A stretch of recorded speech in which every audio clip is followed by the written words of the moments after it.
Aqui é Corinthians.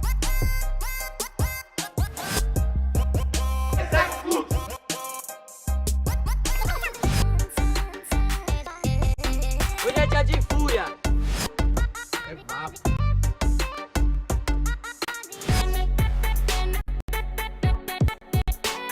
Gustavo.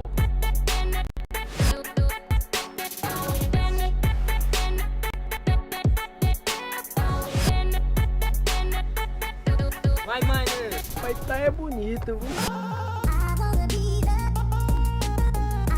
Puxa na fera.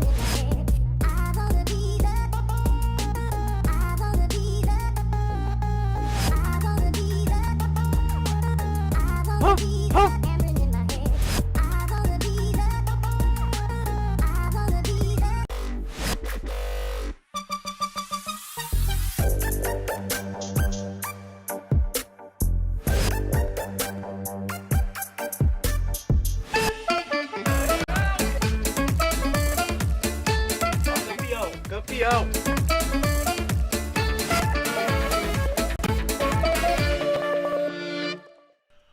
We are live for the second day of LBFF Season 6. And of course, I'm not by myself. I'm cited my co-pilot, Carol Bombshell. And of course, we're bringing you the best of LBFF, the Brazilian Free Fire League, which is coming to its second day. How are you doing, Carol? I'm doing very good, Marcelo. Thank you so much for asking. But if you ask me if I'm more excited to watch Free Fire Brazilian League, I definitely am. Because if yesterday these guys took our breath away, today will be no different. Take my breath away.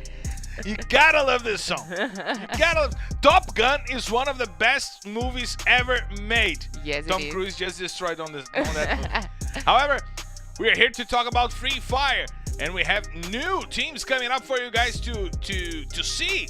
After the debut from Groups A and B yesterday, we have the debut from Group C today with newcomers for the LBFF for the Serie A, right, Carol? Yes, exactly, Marcelo. Today we are going to have Tropa coming.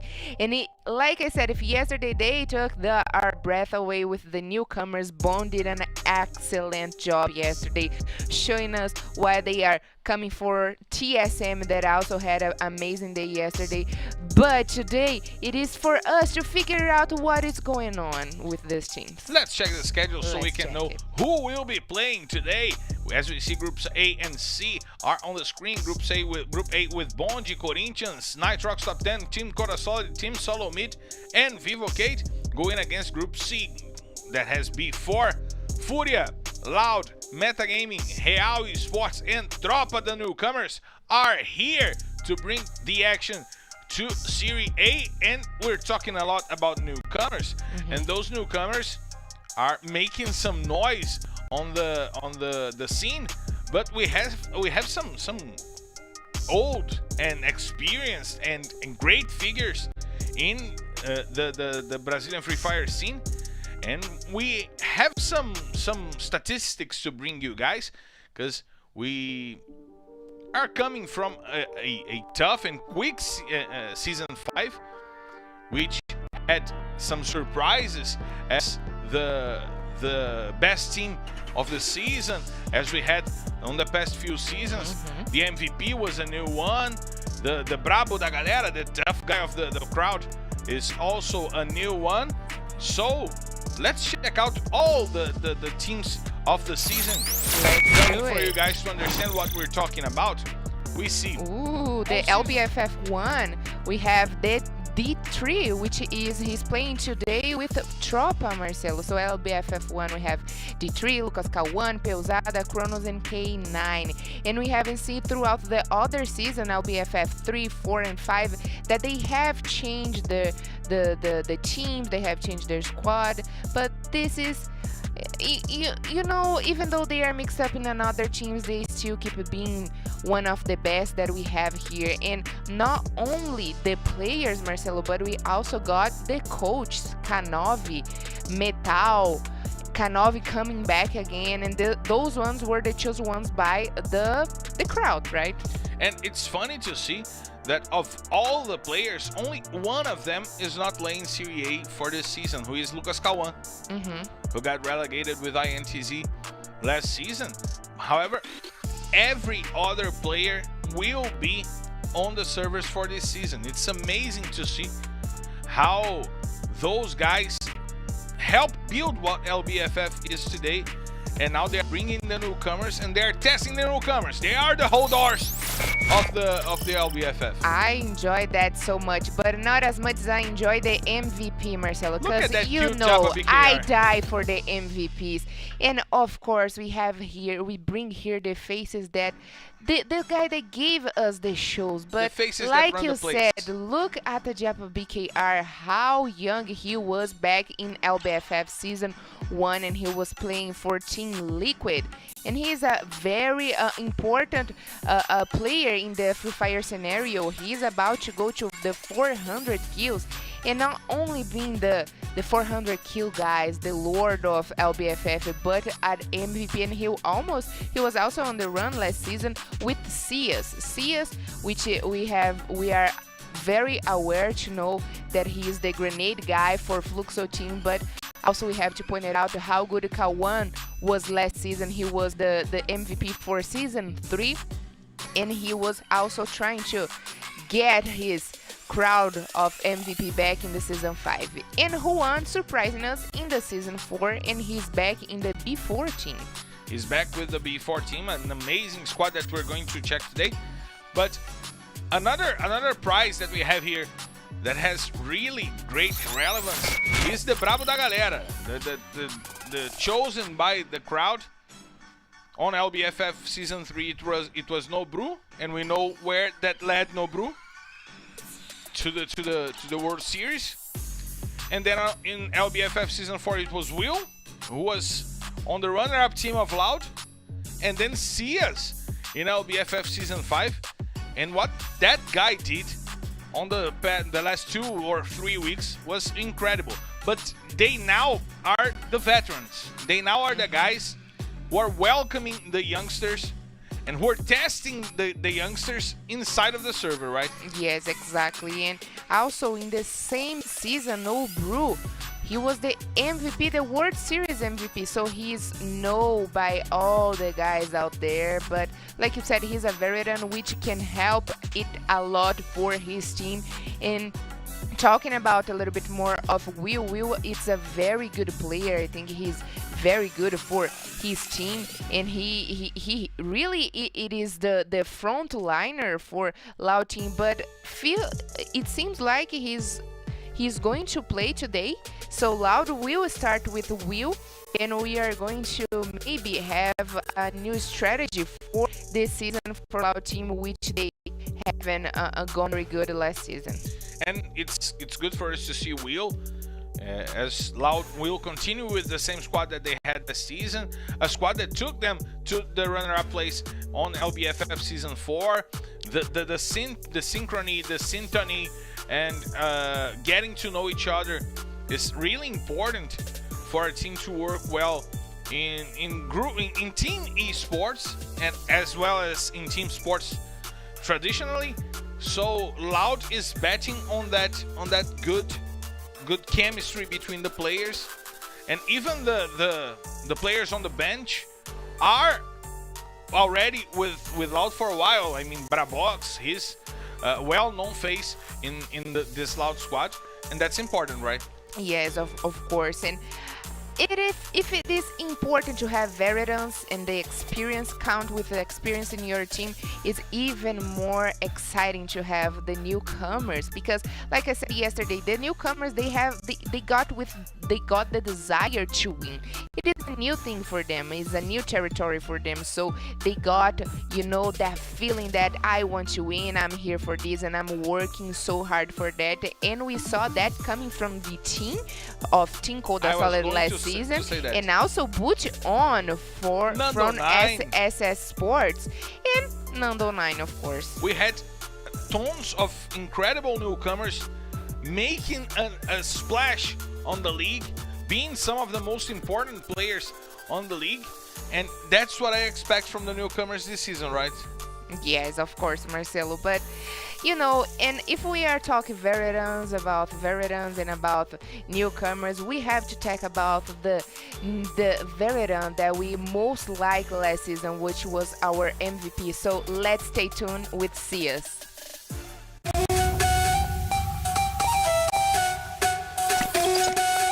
Eu acho que chegar com todos os prêmios individuais não é um peso tão grande pra mim. Eu consigo jogar mais confiante o campeonato, sabendo que conquistei tudo isso e, se Deus quiser, vou conquistar de novo.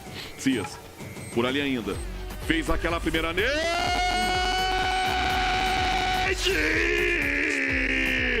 Cias! Eu tô me sentindo muito confiante para essa LBFF. Eu acho que meu desempenho vai ser ótimo. Não só eu, como o meu time também. É que a gente tá muito confiante. Vamos dar o nosso sangue do começo ao fim. E quero mandar um recado também pros fãs do Fluxo, ó. A gente vai dar o nosso máximo. Conto com o auxílio de vocês. Então, já segue o Fluxo e é nóis.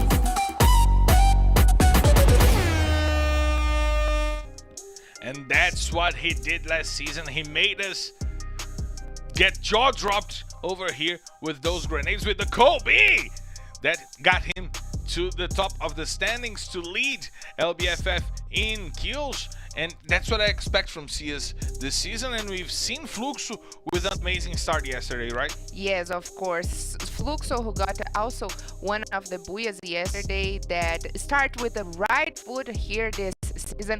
It's right now a couple points behind of the first place. So today, Fluxo team will not play, but Bond still have the chance to go for it and try to get these points in advantage of Fluxo team, which I personally think that next weekend they will come with the same hunger to win and to take the first place, especially because they got CS. He's the MVP. And since you talked about points, we got to check out how is our points in FF squad. Oh. My team did not perform well yesterday because I chose R7, but to play today. He was the guy who had the most points yesterday, and he's in my team to play today. We gotta remind you guys how the punctuation system works for Free Fire squad. A kill earns 4 points to a player, the first kill earns 5 points, and an assistance awards 2 points. Being the MVP of the drop means 10 points, and each point of damage awards them 0.002 points of damage, and they get a little more points for positioning by team, and the coaches get the total points that the team gets on the drop. So, did you prepare a good squad for today, Carol, or did you go with what you had left with your money? No, of course I prepare myself with a good squad because, you know, even though it doesn't cost us real money, we still have good players. So I know that there is players that cost more than others, but I still feel that each one of them have the same value because they are players of Free Fire Brazilian League, and they are here to show us their capability to be here. But I gotta tell you something. We talked about Will, and Will starting today. I'm rooting for him. However, I want to see Barabox play today because he's in my squad. He's in my squad, and those guys are the most selected for round 2. Will and Barabox. So it means I'm not alone. You were not alone. I chose Bonsai as well. Bonsai. You chose Bonsai? Mm-hmm. I almost chose Gimons, but I'd rather have I chose to have R7. So I managed to use my money. And it's such a shame that for those that chose Leozin, because he's not starting to play today with Corinthians. Yesterday, Corinthians decided to be stuck with the same team that had a great development last season, a great performance during the rounds last season, and Leozin didn't play yesterday. So will that change here today? Let's see if the teams will bring in their backups to help on the front line and maybe help some people get some more points in FF squad. Just access and play with us. And we see the maps coming up on the screen for you guys to understand our usual schedule of maps. but I do expect this Purgatory to be a little more crazier than what we had yesterday, right? Yes, I do as well, Marcelo, because I mean, even though it was not that crazy, I feel like the rounds yesterday, the matches yesterday started very quick, not only for Kalahari, except for Kalahari, of course, the third map, the second map in Kalahari, but yesterday in Purgatory had a really good fight where Team Cold Solid got the first booyah of the season, so I'm expecting the same kind of game for before Fury, Loud, Metagame, Rio Esports, and Tropa. Let's check out how the teams that went so well yesterday, such as Bonji, such as Team Solomid, how will they fare off against those new threats that come from Group C? But I believe, Carol, that we will have some misunderstandings, some fights for the drop call, because those teams are getting to know each other right now. I mean, Bonji, Team Solomid, Bonji has players who have been on the league for a while. However, Team Solomid, Tropa, some changes in Real. We gotta know how those players will behave against one another, right? Yes, and talking about behavior, Marcelo, Bond yesterday they went to Brasilia, and before goes to Brasilia as well, so we probably will have a first confrontation between those two teams, but we only can figure it out once we get inside of the plane. Oh, so you want to get inside of the plane? I would love to. So please do it, because we're clear to take off, so let's hit the skies! Ladies and gentlemen, from the flight R2D1 heading straight to Purgatory. This is your captain, Marcelo Ferrantini, and by my side, my co-pilot, Carol Bombshell, invites you to loosen your seatbelts, fasten your boards, because it's time to drop, Carol! Ladies and gentlemen, welcome once again to the Purgatory map, where we are going to figure out which is going to be here today, because we already see 3 teams inside of Brasilia before Metagame and Furia changing their favorite drop calls, and you know, new season, new people. Furia got the newcomers Gusta and Hachin doing their debut here today, and let's see if they got the guts to confront Metagame, which they are already used to be in Brasilia. Yeah, Metagaming keeping their drop call from last season and already punishing Hachin over there. And giving information to Furia that they are in Brasilia. We might have some early confrontations for this map, as we see before, also in their usual place in Brasilia, with Juan, Lobato, Iago, and Prozin, who is subbing in, who is the guy that they chose to substitute R7. That team stays really strong, right, Carol? Exactly. And as I said, the first kill last season was for Metagame against God in Brasilia as well. Look at Jan finding the grenade on the players from Furia. He uses the Chronos. He puts Gusta down. An amazing play by Metagaming, with Drax getting to Hachin. 3 players down from Furia. Now only Memgad still remaining. He's a veteran, he's a smart player, however, he will not hold on to it. Metagaming destroys Furia with only 2 minutes and a half in the map, Carol. And as I said, Metagame did the first, got the first kill last season against God, which right now got relegated to the Serie B, but they got their first kill last season, and was not different today, right now, where they got not 1 kill, but a squad wipe over Furia team. Such a bad start for Furia, Marcelo. And what a play by Jan. First of all, the amazing grenade that he found inside of the house to put a player down, and then he went for the rush.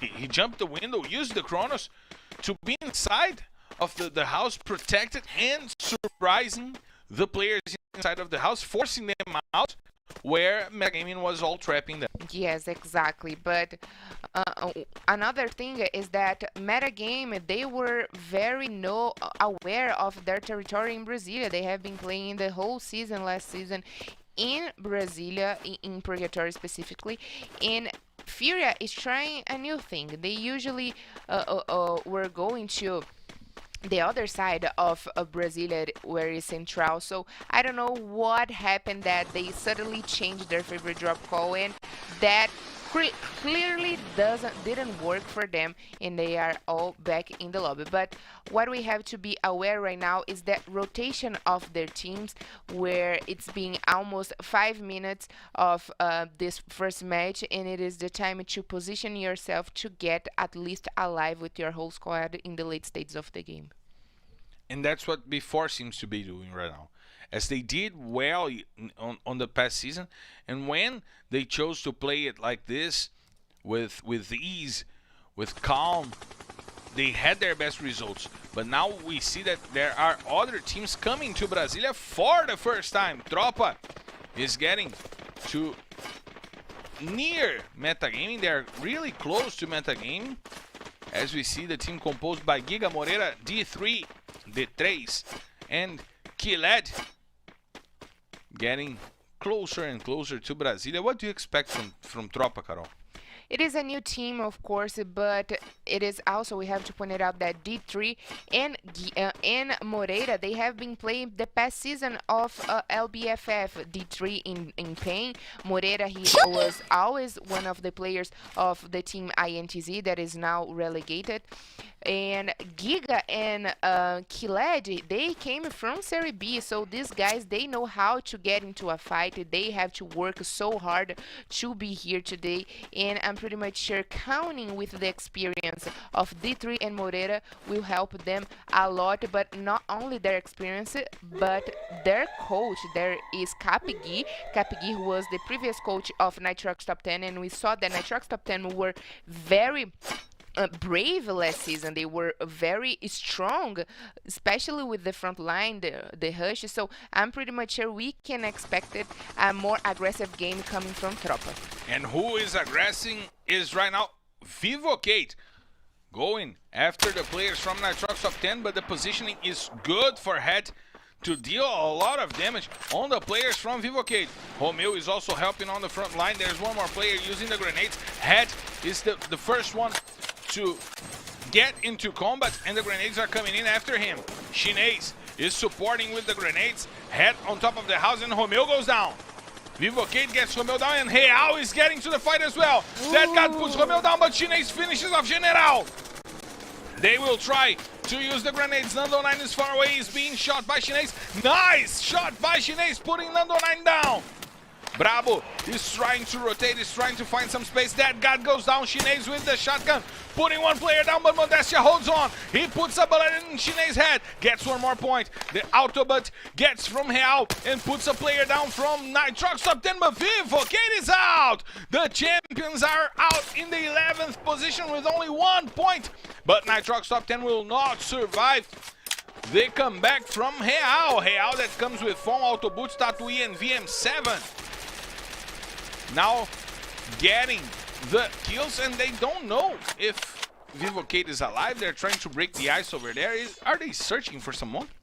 I don't think so. Maybe they are just doing that as their pride moment to show how good they are. But you have to understand that they got into a fight. You know, Vivocate and Nitrox were already facing off against each other, and they just enjoy the moment and come to also take the other shots. And now we see Loud for the first time this season doing the rotation. Kawan using his usual clown backpack, which I hate because I'm afraid of clowns.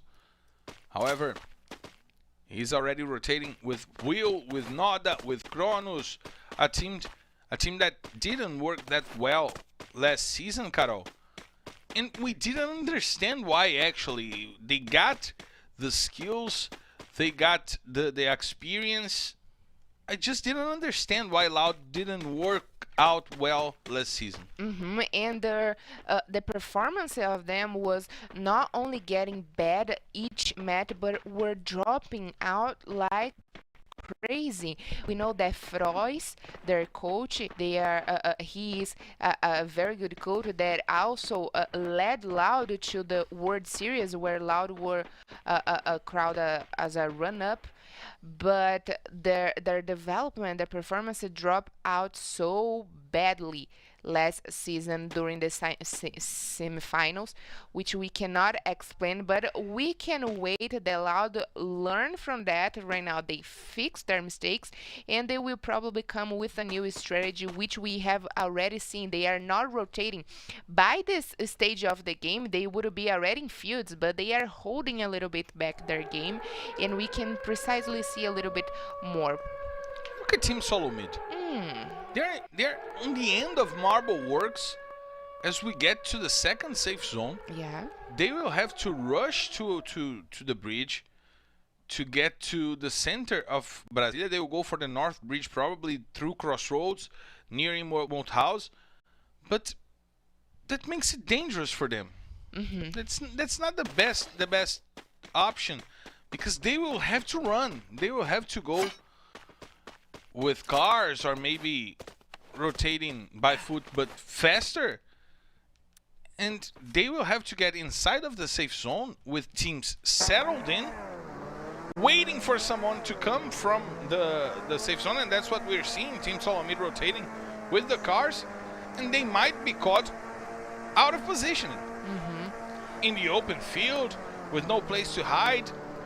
That might be a bad strategy by Team Solomid that did so well yesterday. Yeah, they are taking a late game right now where they are trying to work inside of the unsafe zone, and they will come in the back of the... Can be a good strategy because they will avoid early battles and try to get at least positions where they can score points, or it can really damage their game because they will be spotted for the other teams that have a better equipment, you know. And positioning, exactly, because like I said, now it is the time for them to position themselves. But talking about position, that's explain why Loud were holding up so much. The safe zone shrink to the middle of field. A little bit of Brasilia, a little bit of Moat House, where the players of Bond is positioned right now, but Loud got the best position right now, Marcelo. And what happened is that Team Solomid had to rotate, and now they're sandwiched between 2 or 3 teams. That was not the best strategy, and Loud did a good rotation. They waited, and now they will enter, and maybe they will just have one confrontation to go in. So nice strategy by Loud, nice rotation, and Team Solomid bringing problems to themselves with no reason. Yes, and right now I think it is... Oh, and we already have the confrontation between Bond and Loud. The confrontation that we expected. And they took down K1. K1, who is an important key for Loud team, Marcelo. R7 put a bullet in K1's head, and now Tropa is having trouble to get inside of the safe zone because Real is holding the door for them. They have the information of the rotation of Tropa. Still 9 teams remaining, 36 players still alive. All teams that are on the server have all of their players. So let's see how this will fare off, as we see Fawn trying to get the information once again. Autoboot with the AWM, no of the players from Tropa, and now he will play of trying to avoid being flanked. That's what he's looking for, if there's someone flanking him over there, so he can play focused on the hills, as we see the safe zone closing to the north of Brazil, northeast of Brasilia, and the southeast of Fields. So Team Solomid, with that different rotation, got to a good position, and Loud is also in a good position, forcing Bond to reposition themselves. Team Coda solid, and before also with good positions. And now Tatuí opens fire on Tropa and puts Giga down. Nice headshot right now by Tatuí. Real playing with the same strategy that they played for Santos last season.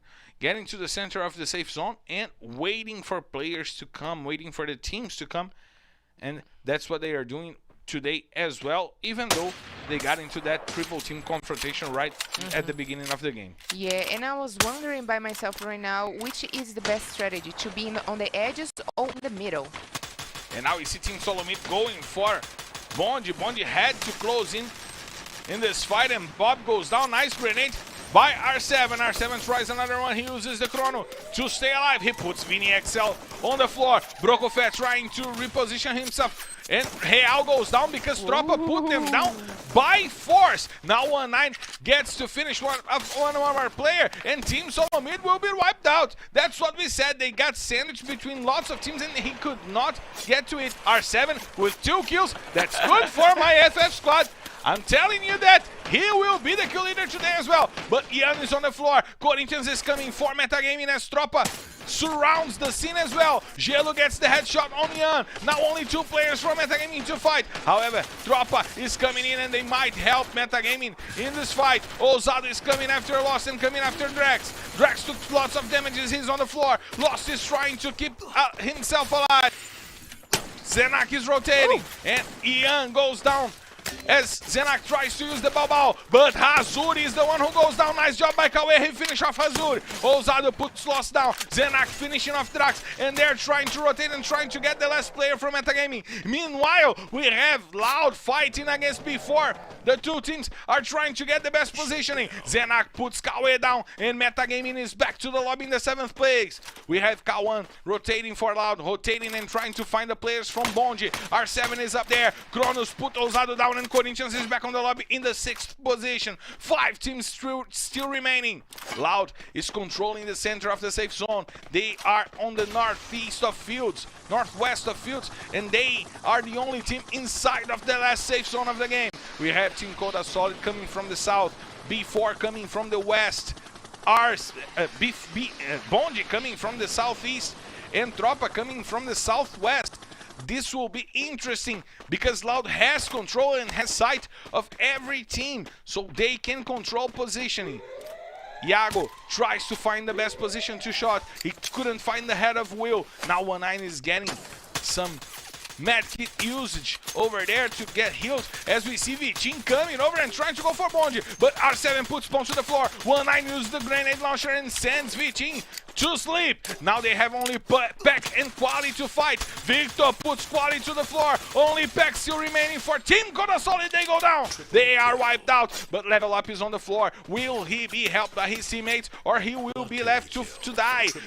Bonji already with 8 kills, 2 squad wipes for Bonji. They had an amazing day on their debut, and now they are forcing themselves onto the other teams once again. Prozin goes down. Kawan tries to find the grenades. Nice grenade by Kawan, putting the 3 down, but Giga brings it back. He finishes off the 3, and now Will helps to put Lobato down. Loud is coming with blood on their eyes since the last season. Nice grenade by Kawan. Moreira is down. There's only 2 players to fight. B4 is out of the match, and now they go after Killed. Only 1 player for Loud to eliminate Troop, and that's what he does. Tropa is down. Now it's Bonji versus Loud. The newcomers versus the veterans. Let's see how this will fare off. We see R7 trying to find a good position in some weaponry over there. He has the option to use the AWM, but it seems that they will not go for the AWM. It's 4-on-3. Loud has 4 players. Bondi has only 3. They lost Level Up, and they lost Victor right now because he's on the floor.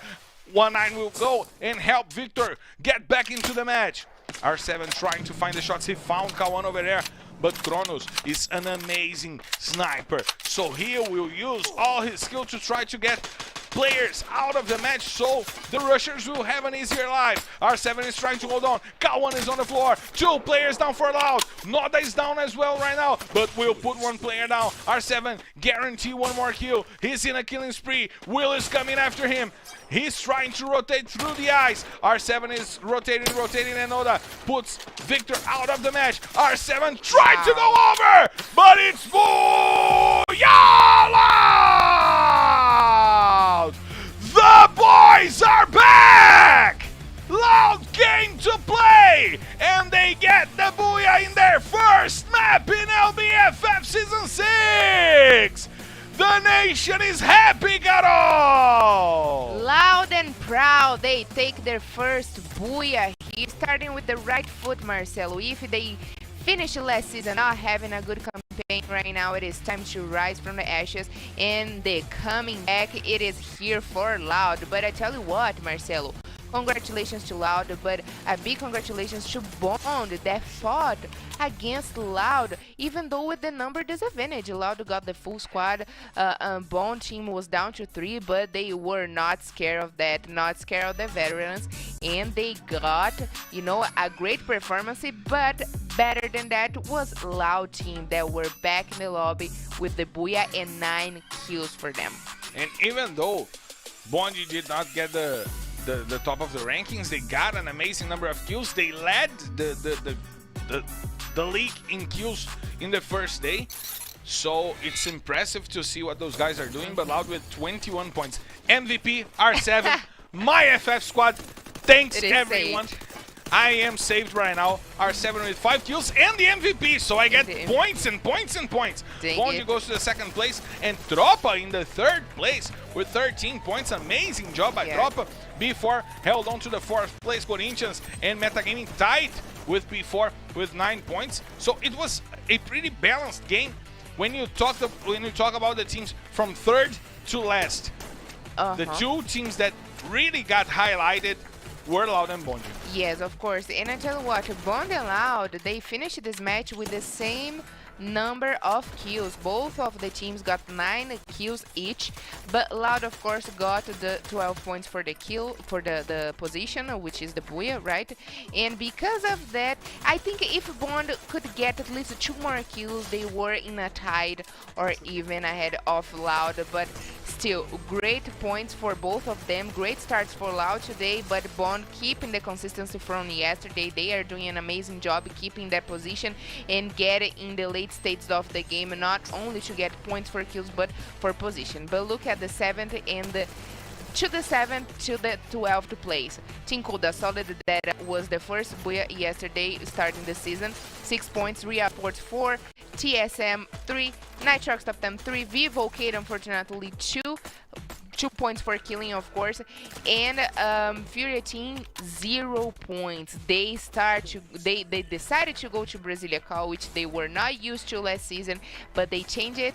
But they were not counting that meta game would get this quite a wipe over them. But still, this is only the beginning of the 2nd day, Marcelo, and we still have a lot more to see, and there is a lot more to happen today.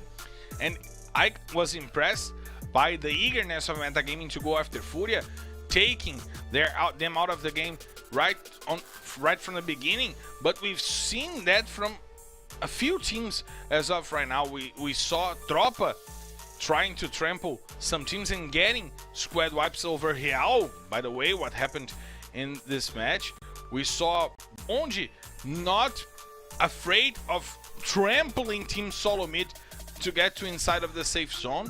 So they are kind of changing the game, Carol. Yes, indeed, they are kind of changing the game, and I am very happy what I'm watching here today.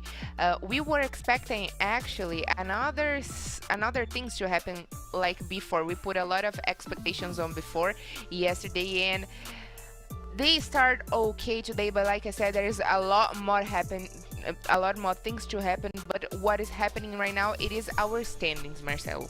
Our standings because Bond is still leading. 94 points for probably will reach 100 points tomorrow. Look at the kills. 49 kills. Almost That's incredible. But you know what impresses me the most? They have 49 points for kills, but they have 45 points for positioning. They are being consistent. They played 7 maps. 45 points means almost 7 points per map just for positioning. And that is too good for a team that was recently brought together.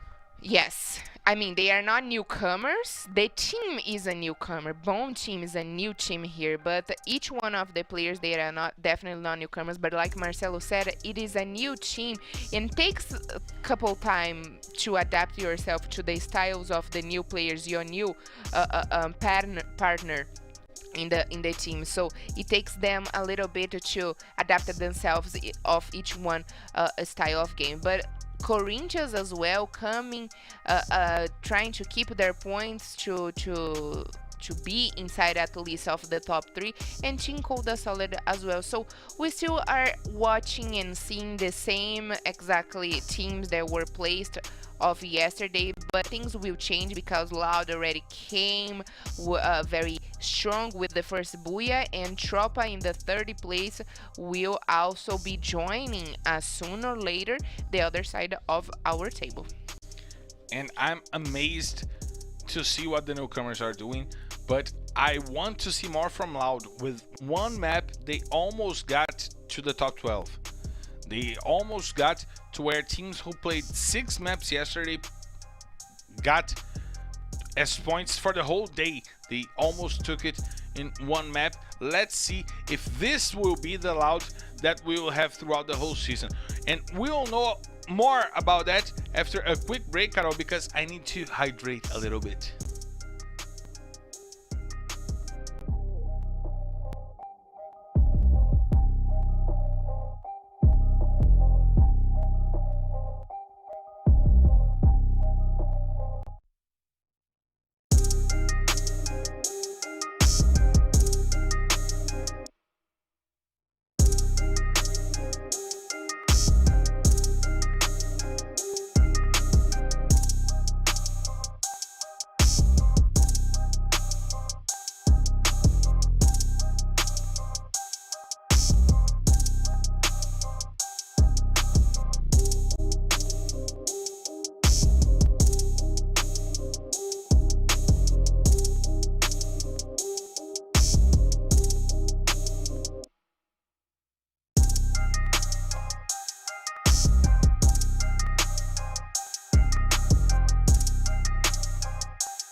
We are back live to bring you the first Kalahari map of the day, and we're eager to go to Kalahari. And follow us on our social media down here. It's important for us to know what you guys think of our broadcast, so please focus on our social media as well. And if you want to follow us on our social media, my Instagram is Marcelo Ferrantini and Carol is carol.bombshell. So please follow us, and we'll be happy to engage with you guys. We want engagement, right, Carol? Yes, we love engagements around here, especially between the teams, early engagements, and that's what probably can happen in Kalahari, because Marcelo, we know that Real Sports, they came out of Santos, and Santos used to go to the refinery, and also B4 used to go to the refinery. So it will be very interesting if both of the teams meet up again in Kalahari. And we had some Nitrox top 10 drops in refinery yesterday as well. So maybe a little field of war in refinery to start the match. That's not something I'm asking for. Don't think I'm asking for it, even though I'm really asking for it, but I'm also asking for you guys to fasten our seatbelts because they're cleared to take off, so let's hit the skies!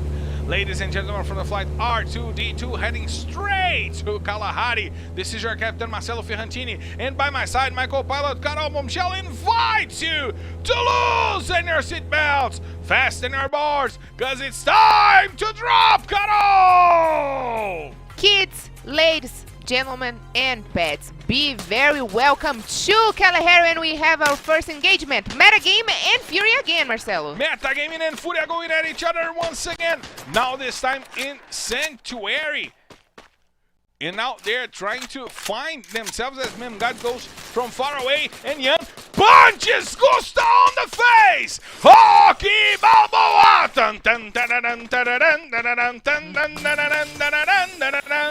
And now Drax puts Memgad down. He will try to finish Memgad out.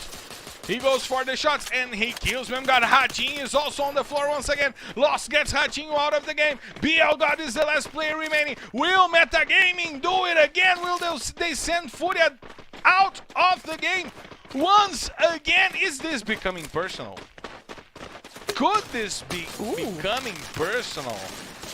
BL God is out. He just sent Kawe to the floor, but he's out. And they are using the banners. They used it on the first map, and they are doing it again. Is it personal, Carol? I don't know if that's personal, Marcelo, but once again, Furia is back in the lobby with 0 points. Their debuting this season is not so good, but like we already imagined, Real Sports and B4 in the refinery, Marcelo. Let's see what will happen between those two teams. And Nitrox top 10 is also there. Nitrox top 10 is also there, Carol. And we see Nitrox top 10 going after Real. This just has become so interesting with those three teams. Tatuí puts J8CZ to the floor. First player down from Nitrox top 10. Bravo puts Autobots to the floor. But Fawn comes with the scythe and sends one more player down from Nitrox top 10. Now Chinese will help Bravo, will help J8CZ. While Real tries to reposition, Romeo finishes off Fawn. And there's only one player from Real to fight. Nitrox top 10 took out 3 players from Real, and this fight will be different from what we are used to. Juan now targeting the players from Nitrox top 10, going to the top of the refinery. We see J8CZ trying to rotate, trying to find the players that are still remaining from Real. There's only one player from Real still remaining. J8CZ coming into the place of Head for this matchup. And now it seems that Nitrox top 10 will not go for the refinery as of right now. They chose to retreat a little bit, maybe to gather some more loot, because they had an early fight against Real, and they will have to have another fight if they want to go for the top of the refinery. Yes, exactly. And metagame, they are looking very strong already with this kills, the squad wipe they have over Furia. But look at TSM game right now, Marcelo. They are split, and for the first time, Rush is playing on the game. He could have played yesterday when he was on my squad. But I agree, even though he's not in my squad, he could have played yesterday because he's a really good player, especially in Kalahari. He used to be a player of Santos, and he's a very good player in this specific map. So let's see if metagame can also take down TSM. Napalm uses the Mach 10 to finish off Lost over there. And now before this is also coming after Nitrox top 10, but Team Solomid is having some advantage over Metagaming in this fight. Napalm trying to rotate. He has weaponry. He has a way to go after the players from Metagaming who seem to be taking off. They don't want this fight. As we see Team Coda Solid also getting to the refinery, but Hush puts Ian to the floor. And Nitrox top 10 is all wiped out. Prozin gets the last kill on J8CZ. But Drax trying to fight for Metagaming. He puts Napalm down with an amazing headshot. Trying to rotate, trying to surround Bob over there with the help of Drax. A nice job by Metagaming playing all together and putting 2 players down from the TSM. And that's the thing, Marcelo, about to split your team, to play this game of 2 and 2. Ooh. Look at Drax putting Napalm out of the game. Metagaming with 6 kills already. They got the squad wipe on Furia, and now they sent 2 players from Team Solomid back to the lobby, and now there's only Brokofe and Rush to play for Team Solomid. And if you notice the life of the players, Kawe, Ian, Drax, if the whole team of Team Solomid were together, they would probably easily take down the whole team of Metagame. But like I said, the Metagame is looking very strong. They already got a squad wipe over Furia team, and they got the confidence, and they will probably be led to the Booyah in this specifically map, Kalahari. Let's see how we will have this happening as we see Bonji going after Team Solomid. They got 1 elimination. There's only 1 player from Team Solomid is still on the field. And now there's no more players from Team Solomid. Yan got the kill, but now it seems that Team Solomid will have Team Metagaming will have trouble because 1-9 is coming after them. Bonji is coming after them. There's 1 player down from Bonji. He will be helped over there. It's level up, and now he's trying to find Drax inside of the pyramid over there, and there's 1 more player level up, puts Kawe to the floor. There's 1 more player remaining for Metagaming. He's trying to help Kawe, but now Bonji will come down the hill with blood on their eyes, going after Metagaming. Victor jumping and getting lots of damage, but we know that he would take damage for that fall, as Bonde takes the position from Metagaming, and now Corinthians is trying to take the position from Tropa, but the grenades from Killet put 2 players down. Ousado and Zenaka are already resting a little bit, as we see Gelo trying to roll over, trying to surround the players. Moreira goes down, and Killet comes with the Balbal to put Gelo down, but Hazuri is making his job be noticed. The grenades are coming in. 3 kills for Killet. Nice job by the player from Tropa, and Corinthians. It's out. Giga got the scythe out. No respect for the veterans. Tropa came to play, and their plane is flying high in the sky, Carol. I like the term no respect for the veterans, Marcelo, because they are not scared at all of the veterans. They are here to show they are so good as the other ones, especially because when you come for the second division of Free Fire, the Serie B, you have to work the double, because it is short and small opportunities to have to come to the Serie A. So I feel like the guys that come from Serie B, even though the game style is different between B and A, they work the double, they work even harder to show such a great game here, and they are very strong, and they got what they need. And like I said, Moreira and the Três will give them this kind of experience that they need to lead them also to the trophy of the season. Let's see how Tropa will continue in this match. Even though they lost the 3, they're still doing well and well positioned, and with 5 kills already. They had a good first map. They had 11 points on the first map. They're having a good debut here today, and that's impressing me to see how the newcomers are not afraid to deal with the old guys. And we see Loud going for Timmy Bonde. Wow. And 2 players were down with 1 grenade by Kawan, and he insists with the grenades. Will comes closer to help with the grenades, and 2 players down by the grenades of Will. He finishes off level up, and now R7 is down. Will breaks the ice, and then he will finish off R7 to get 2 kills for Loud. The confrontation is repeating itself. Bonde against Loud.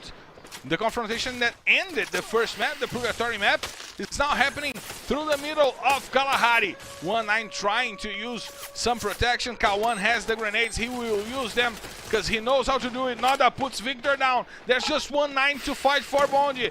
A bad game by Bonde right now, because they will have not much time to play, and Kronos finishing off 1-9, and Bonde is out of the match. However, Team Corazol is trying to hold on Vivocate on their approach. Vivocate, who needs to perform better than what they did yesterday. And General starts with the grenades, puts Quali to the floor, while Modestia and that guy and Nando 9, everybody in the front line. Nando 9 puts Pão to the floor, but Beck comes with the scythe and finds a headshot with the scythe on that guard. He sends him back to the lobby, and now Nando 9 is trying to break the ice, as Guys tries to do with ladies on the club. However, he's having some trouble to do it. Modestia rotating. Vitinho XP doing a good job and putting Modestia down. Only General to fight for Vivocate. He's rotating. He's trying to find the back of Vitinho. Vitinho uses the ice to protect himself, but General gets the kill on Quali. But look at what Vitinho did! Triple kill for Vitinho! This kid is incredible, Carol! Indeed he is, Marcelo. He got the whole squad of Vivocate in his hands. 4 kills on the hands of Vitinho. He is amazing. He is incredible. He was a newbie last season, and right now he's a veteran, and he got the experience.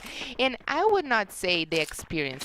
He got what you needed to be a pro player. So well done for Vitinho, Marcelo. But I'm very interested to know where the safe zone will shrink right now, where the late stages of the game will happen. That will show us a little bit of it's going to be the late stage of the game.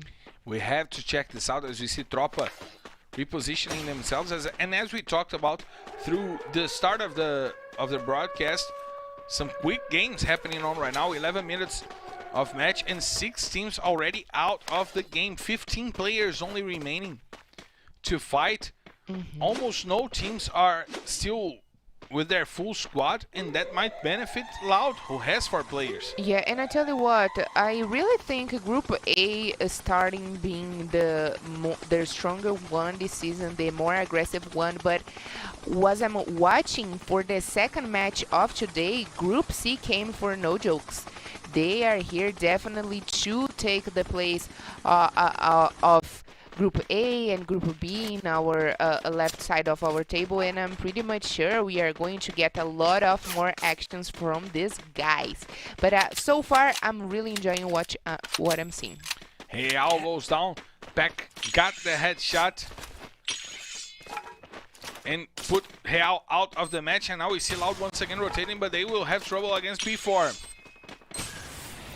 Grenades coming in. The teams are repositioning themselves. Tropa is coming over as well, and Noda puts Moreira down. Gets the headshot and puts one more player back on the lobby. Loud with 5 kills already. They have to deal with Giga and Killet, but Juan is also right by there. Before is also coming to make it hard for Loud to get a good positioning. 2 grenades by Kawan. Gigo is on the top of the same house as Loud is right now. Killet puts Kawan down with a nice usage of ice and bullets. But Kronos brings it back, and Iago gets the kill on Killet, and Tropa is down and out.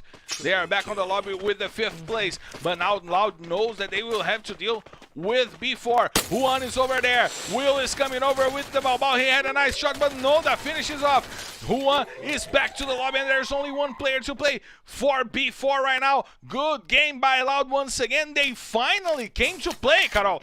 I expected Loud to play throughout the whole season number 5, and now in the first day in season 6 they bring it. They were holding that for the season, Marcelo. Yeah. They were holding. They said game. Marcelo is debuting, so will not play. They were holding back the game, but today they are not holding back, and we only have 4 teams alive. Mad Game, Loud, B4, and Team Coda Solid. Who's going to win? Team Solid having some trouble to deal with the veteran Kronos, getting a nice headshot on Peck and forcing a different rotation by the players from Team Coda Solid. As we see, Metagaming still surviving with 2 players and 7 kills on their hands. Loud has 7 kills, but they have 4 players still remaining on the match. As we see, Noda rotating, trying to get to the best positioning. We see him going over and trying to go for the players from Metagaming, and that's what he does. He uses the ice to surround himself over there, and 1 more ice, but the bullets are coming in before he's eliminated. We see Metagaming and Loud getting messy over there. Drax is on the floor, Kawan is also on the floor, and Metagaming is out. Good job by the players from Loud withstanding their points, and now they have 10 kills on their hands, but Vitin puts Kronos to the floor. Usage of the grenade launcher is once again being good for Vitin XP. Noda has to deal with it. Kronos is down. He is out of the game. Vitin has 5 kills on his hands. 10 kills for Loud. Kawan using the grenades. They are going for the kill. Kawan is down. Bone will come over and try to take him out. No, he left him to leave. But Vitin XP is trying to find the shots on Will. Noda goes down as well. Bone doing a good job. Let's see what Will do. He will try to hold on, but he will not be able to. So it's Booyah! Team Coda Solid!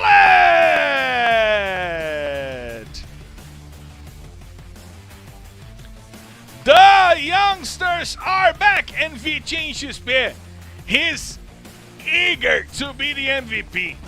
What is this guy doing? How is it possible? Bone with a good job. Vitin XP with a good job. 6 kills on his hands. 10 kills for Team Coda Solid. And they are eager to come for the title, Carol. Wow. Team Coda Solid getting their second booyah here in Free Fire Brazilian League Season 6. They are very good. They look really strong. The team got everything they needed with Vitin, Quali, Pão, Pecky, and the newcomer for this season, Alokio. And they are looking very strong, like I said. But if we are talking about strongers, we have to talk about the game of Loud, of course, because they also finished in the second place with 10 kills. And Meta Gaming, Marcelo, since the first map in Purgatory, they were looking very strong, but right now they were taking down each one by one. They finished this round with 7 kills. They are looking definitely very strong, and they deserve the third place. And I feel like when Metagame is getting closer of the first place, they will definitely, probably in this day, get a booyah. And if Loud start with the booyah, it's okay to get the second place. They are keeping the same game like Bond did yesterday. Bond only got 1 booyah, but they also were always showing up in the top 3, in the top 5, so they are doing definitely a good game. And before in the 4th place, followed by Tropa in the 5th place, and Real Sports in the 6th place, 12, 11, and 5 points. Our top 5, Team Coda Solid to Tropa, they look very good and very strong. But in the other side, for the first time, we are seeing Bond in the 8th position with 5 points. Vivo Kid trying to rise again with 5 points. Corinthians, 3 points. Nitrox top 10, 3 points. Team Solo Mid, for the first time we are seeing them in the 11th place. And again, Marcelo, Furia with 0 points. Again, Furia with 0 points, falling victims of metagaming once again. They're going after Furia. This might be becoming personal. They're rushing, they are using banners to celebrate. This might be becoming personal. That's not a bad thing, because we love personal grudges. Especially when they use the flags to celebrate. Banners, yeah. I love it. And then, if this remains on the server, it's always good for us to check this out. But what's good for us to check this out as well is our standings for us, guys, to understand the picture of LBFF Season 6 that is coming on the screen. Bondi still ain't got to the 100 points, but Team Coda Solid going back to the 2nd place with 2 booyahs right now. Good job by them getting those 2 booyahs, because it makes them being ahead in the tiebreaker conditions with 2 booyahs. We see also Loud going to the 10th place. 2 amazing first maps for Loud, amassing them 40 points, and they go ahead of Netshoes Miners, XD, Amazon Creeps that played yesterday. Metagaming is also going closer to those teams. Tropa is getting closer to those teams. Before is getting closer to those teams. The only teams that we are eager to see a little bit more than what we have seen today are Real and Furia, right? Exactly, Real and Furia. We haven't seen much of them, and feels like they are going to the relegation zone, and I don't think they want to be relegated. Of course, today is only the 2nd day. It is too early to point it out who is going to be the winner, who is going to be relegated. But one thing we know, that when they are doing their performance during the games, we can have the spoiler of what we were going to watch throughout the whole season. Or no, because Los Grandes, they start very good last season, and they end up not being so good by the end of the competition. And Vivocade, they start, Marcelo, again like last season, having low development, low performances, but they rise up and they got the trophy. Do you know who's my coach in FF Squad? Who? Try it. Saltzman. Oh. My coach got no points! Oh well, Marcelo, maybe next weekend. My coach got no points, and the coaches gets the points that the team gets, and Furia got no points. My coach got no points. Oh my god. Let's see who killed the most throughout the week. The kill leaders are on the screen, and R7, he's in my team. He's in my team. However, he did 15 kills yesterday, so those kills are not counting for me. Anyways, Victor 7 is in the 2nd place. 1-9 getting to the 3rd place. Vitinhas P getting to the 4th place. General in the 5th, and Quali in the 6th place. R7 already with 19 kills, Carol. And I tell you what, Marcelo, R7 and 1-9, both of the same team. Vitin and Quali, both of the same team. Vitor is also teammates with R7 and 19. Exactly. Yes. The yes, top of 3 course. comes from Bonji. Exactly. The top 3 comes from Bonji.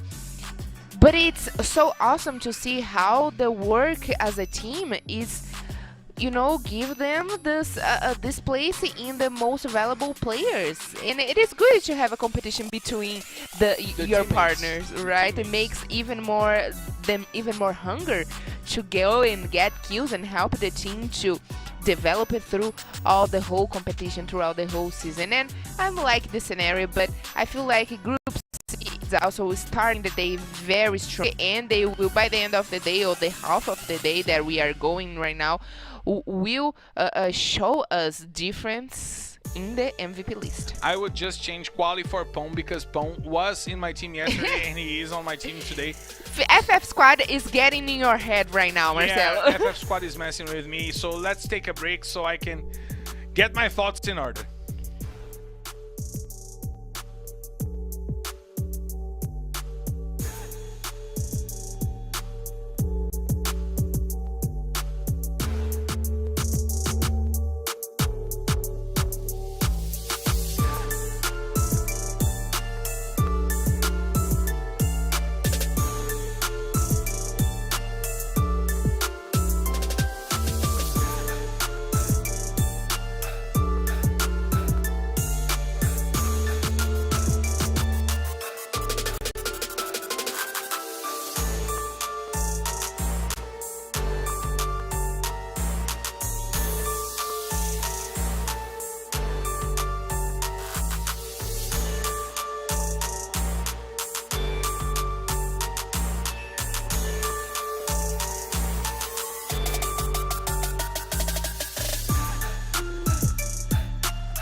We are back live and we are back on the Sky Squeezer, clear to take off!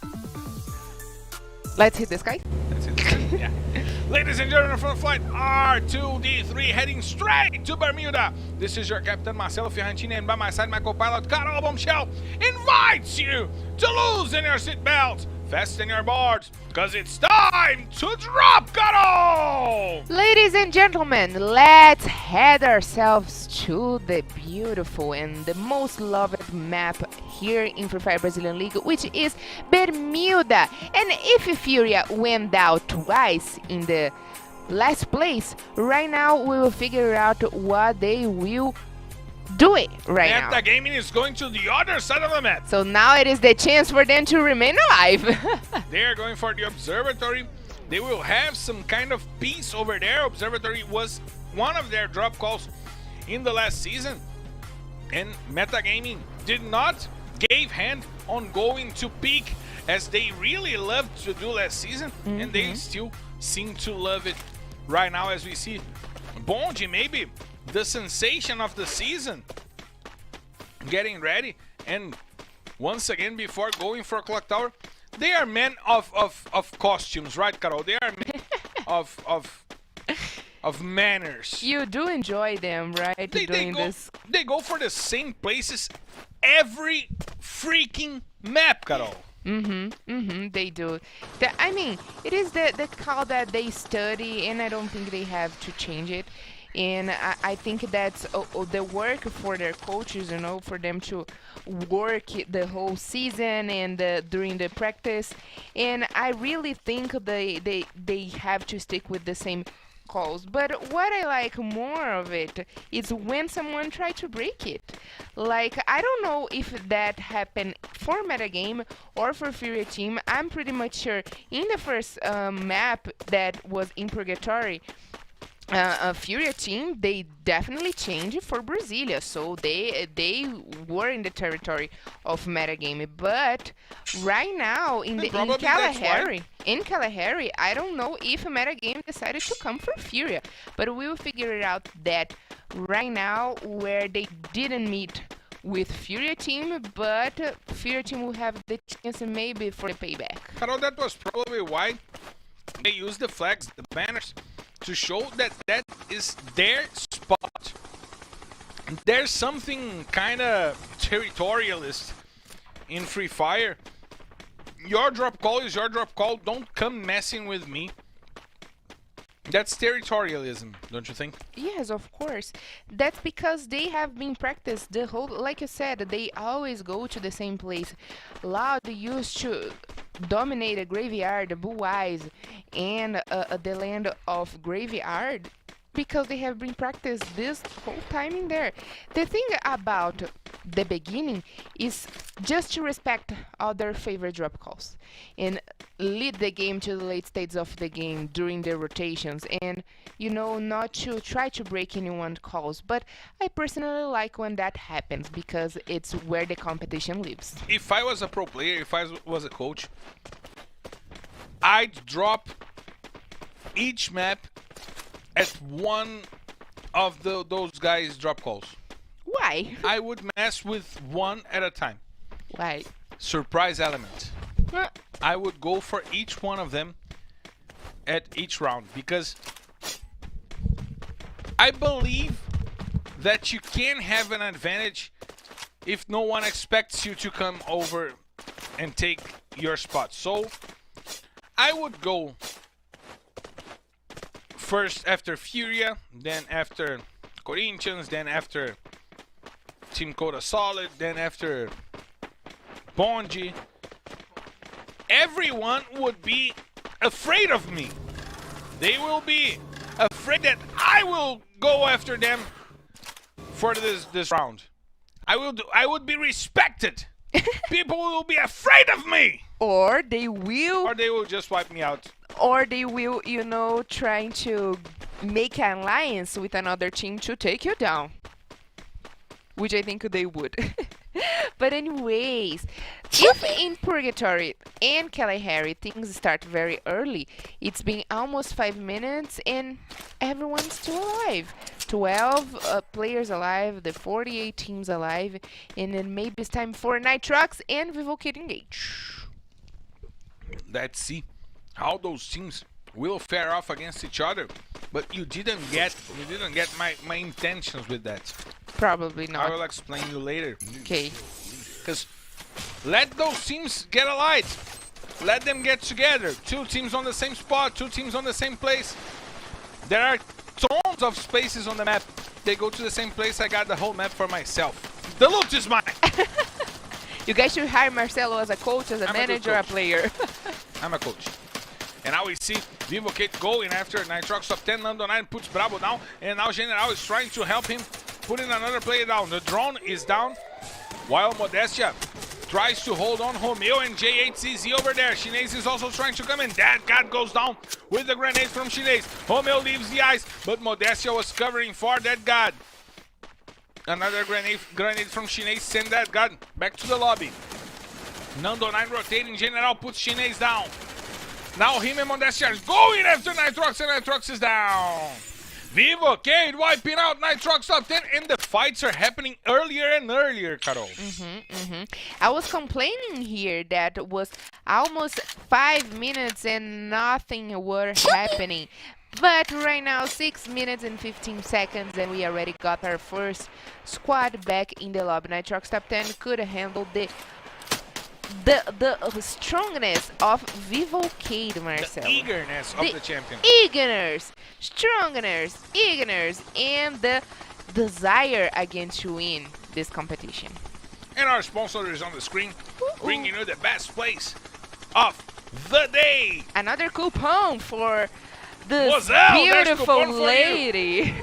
Marcelo, beautiful lady. Ooh, Marcelo, look at this. Furia will come to try to get a spot in Bimazaki, but in one side we have Bond, and in the other side we have Tropa, and Fury will find themselves in a good, delicious sandwich.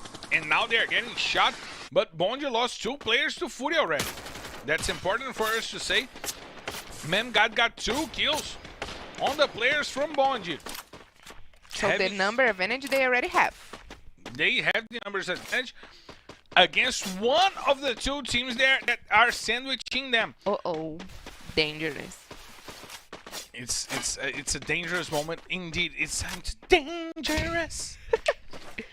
I love girl Michael is so Jackson. dangerous. No, I there is love another No, song with you danger. thought about the girl is so dangerous.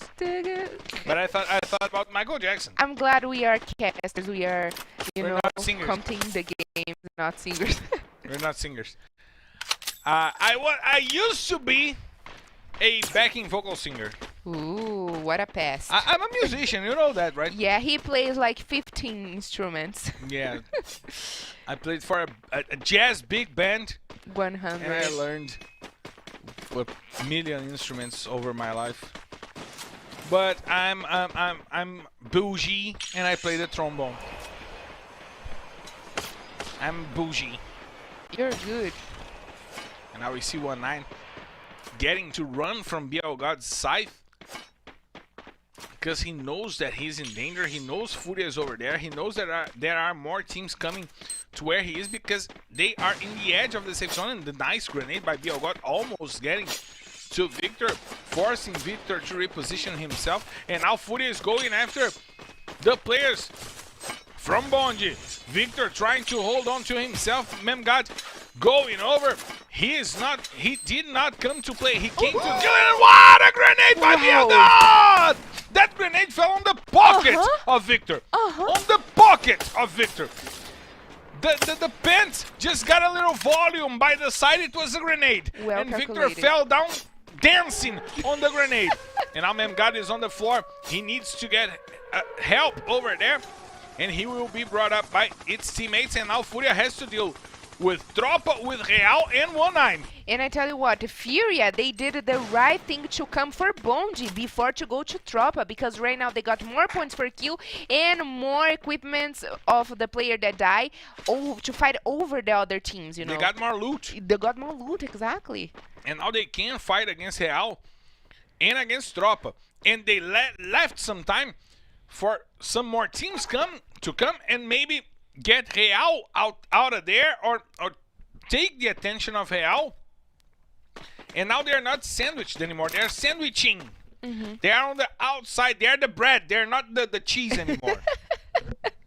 Your theories are the best. But what I'm seeing here in the scenario right now about Tropa specifically is that they are hearing, they are watching the war happening the other side of Bimazaki, and they are decided not to engage.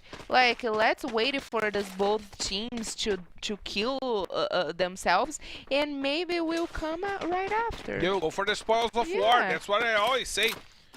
If you're on the edge of a fight, stay on the edge until the players are really brought down and when you can steal the kills. But now Real seems to be going after Furia. Autoboot is the one rotating, trying to get to the back of the players. Ghost and Bielgod are left behind to use the grenades and to hold on Real. Bielgod uses the chrono to stay safe as the players from Real are coming in. VM7 trying to use the submachine gun, and Fawn with the KAR puts 2 players down! Great job by Fawn, sending 2 down. Now VM7 is down and there's only Hachin to fight for Furia. He gets 1 more point and Furia gets wiped out. Wow. Real just swallowed the Panther, Carol. Marcelo, and I tell you what, they went back to the lobby probably with only the points for killing. 3 points, but 0 points for position. Again, what a bad match for Furia, Marcelo. My FF squad. Your FF squad is crying right now. Yeah. Prozin using the grenades and puts Zenak to the floor. B4 is trying to go after Corinthians. Corinthians, who is not having a good start of season, now having to deal with B4, who had a good start of the day. Yes. Prozin going over them, using the grenades and putting Gelo down once again. Good job by Prozin with the grenades.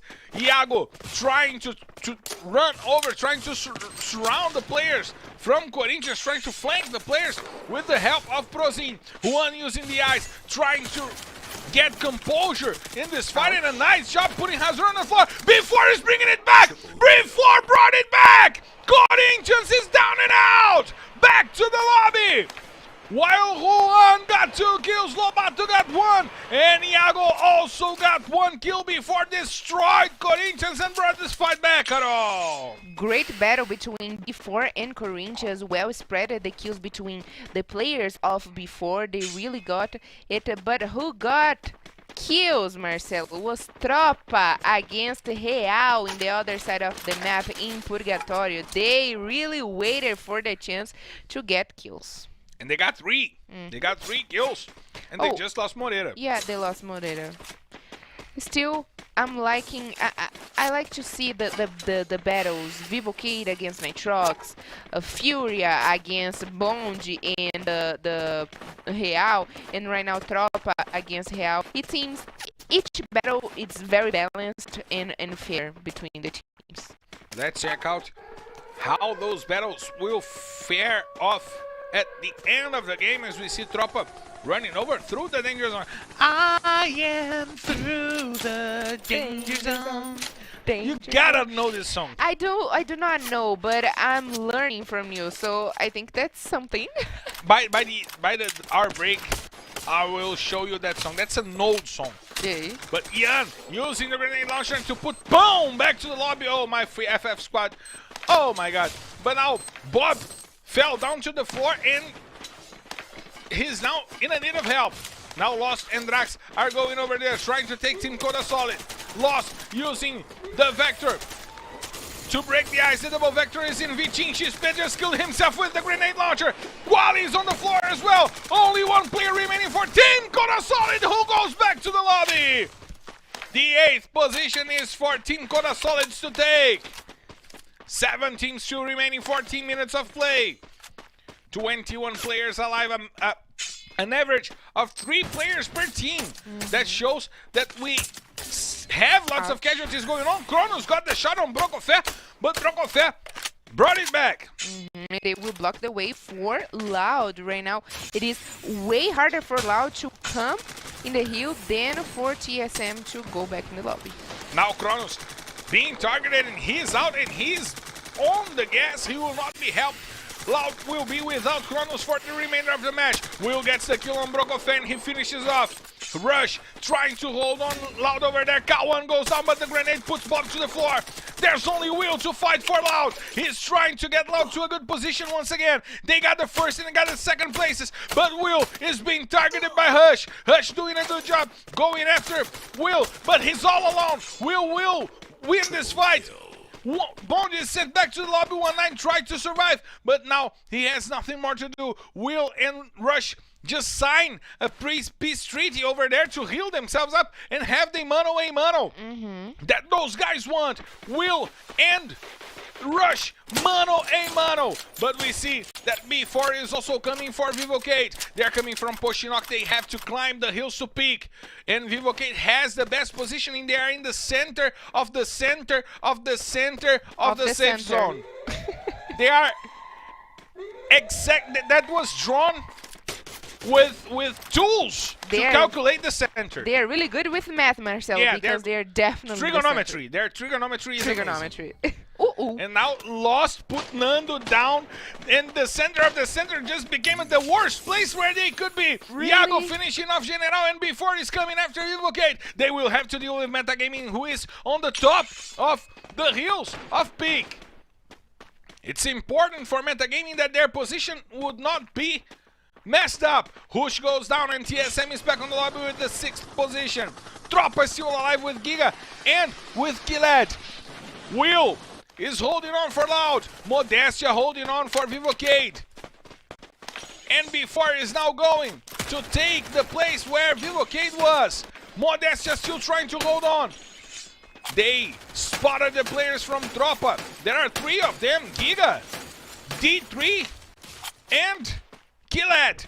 Tropa still with 3 players, which makes them one of the teams who has the most players still alive. Yes. Jansen's Loud back to the lobby in the 5th position. Prosing with the grenades and Lobato finishing off Tropa. Incredible job by B4. Now Metagaming and B4 will be the ones fighting because Vivocade has only 1 player remaining. It's Modestia. Oh! The grenades are coming in and almost Modestia is not playing anymore. The Chrono came in. Kawe is going for the kill.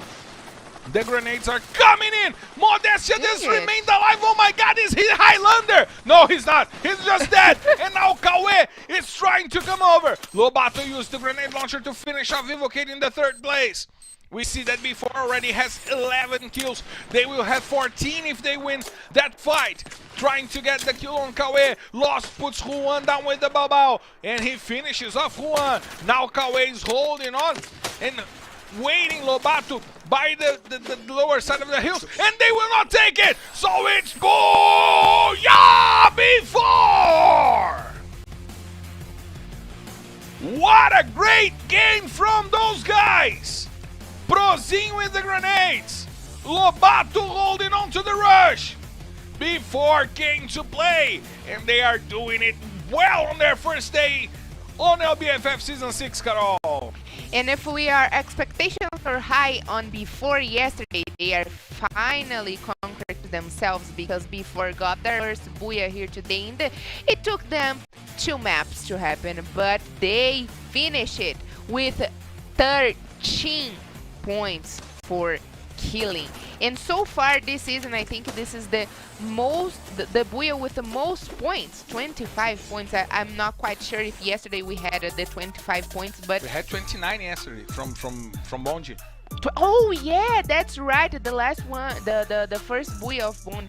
Yes, my mistake, my bad. But well, 25 points for the Booyah, it is incredible indeed. 13 points for killing, it is definitely indeed very good. And metagame once again, Marcelo in the second place is showing us the consistency, and I'm very much excited to see the highlights of this last match because we got beautiful surprises with Vivo Kid, they coming back, Marcelo. If I said in the last match that Vivo Kid was trying to rise from the ashes, they sure did, trying to keep their points in the top 3.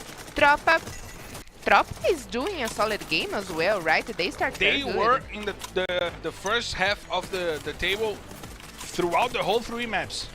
Loud as well. Those 2 teams and Metagaming and Before, those 4 teams are so consistent that they will finish the day fighting for the top of the rankings. Yes, amazing steps for them, for Loud. TSM, I personally think that TSM, they do a quiet game, a silent game, and they it's working for them. Even though they are playing out of the safe zone, it's working for them. What's not working, it is the game right now for Corinthians and Atrax Top 10 that we're down to 1 point for killing, of course, because we know in the 11th and the 12th position, 0 points for positions.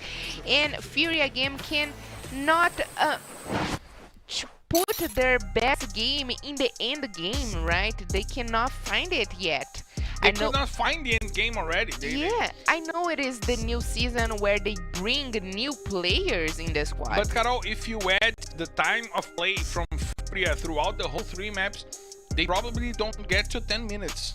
They probably won't get to 10 minutes. The first two matches, not at all, not even 5 minutes. No, I mean if you add all 3 times, all 3 together. If you add all 3 together, it must not get to 10 minutes. Exactly. It's been an awful start for Furia, and the concerns come in because they are a traditional team in esports, and maybe they are missing 1-9, maybe they are missing the players who left the squad. Let's see how this will fare off throughout the whole season, but a bad start for Furia. Yes, definitely a bad start for Furia. They didn't start with the right foot, and maybe they will have to take the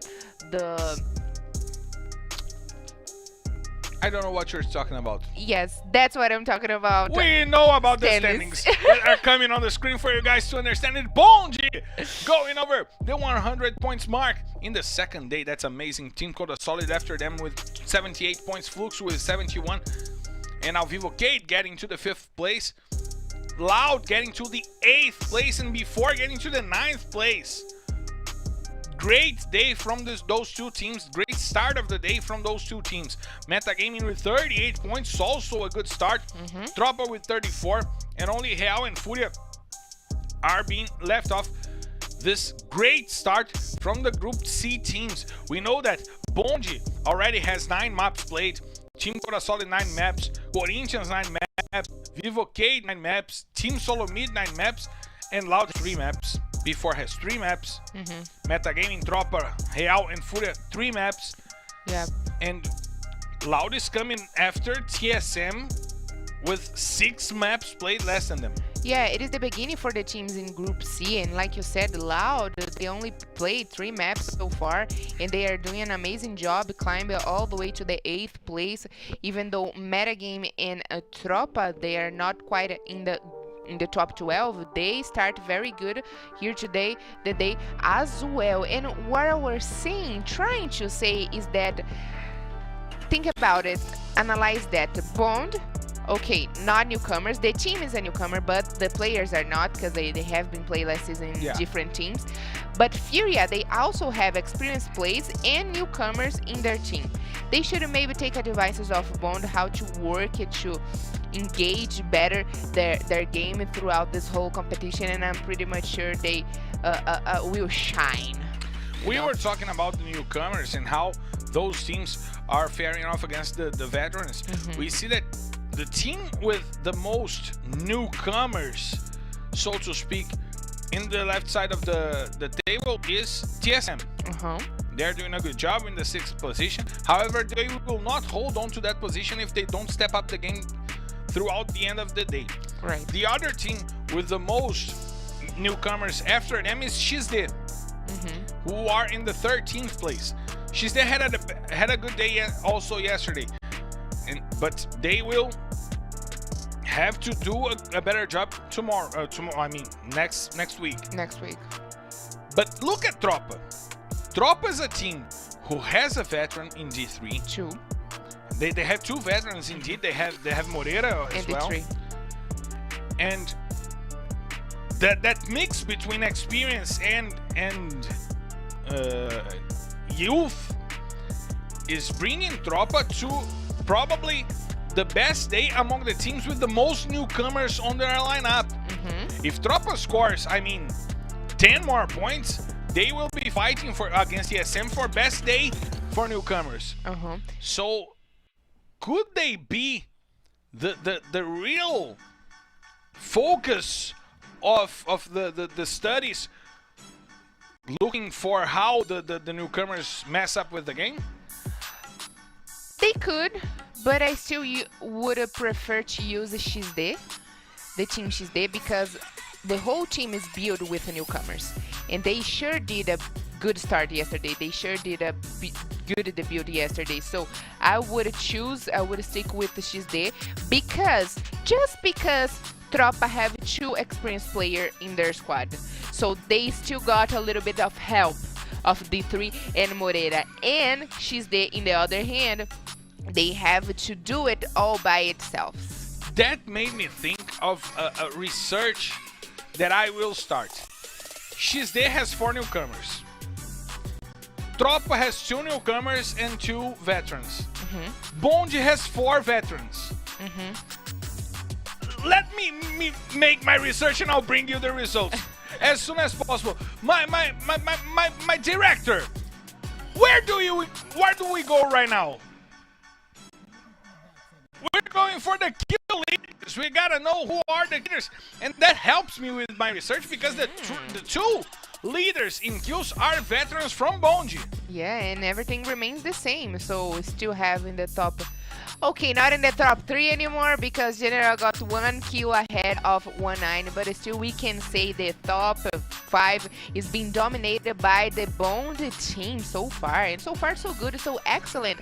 And I really enjoy to see the battle between the MVPs. Last season I was almost sure MTS would get that, but CS came with the beautiful grenades and took it back for his side. And right now, this season, we can have a new MVP, because Marcelo, we know that a MVP is not built by himself.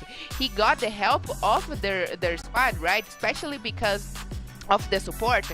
Last season we've had the best support was number 9, and he was among the MVPs as well if we open the whole list. But among us. Yes, but I'm pretty much sure R7 is counting with the whole help of Victor 7, 1-9, level up. So a MVP is built for his whole team, right? Yeah, they are created by his team, and that shows up why Vivocade probably had the 4 players running for MVP last season. They were all together playing for each other, and that's what made them go so higher on the standings and on the MVP list. And that's what's been shown by the Bonji team. Yeah. All of them are playing well. All of them are playing together, and that's growing all the players to the point where 3 of them are in the list of the MVP run. So I'm amazed by that team. Yes, I'm very amazed by that, Marcelo. And what more amazes me is my desire to go to the next map. Can we go now?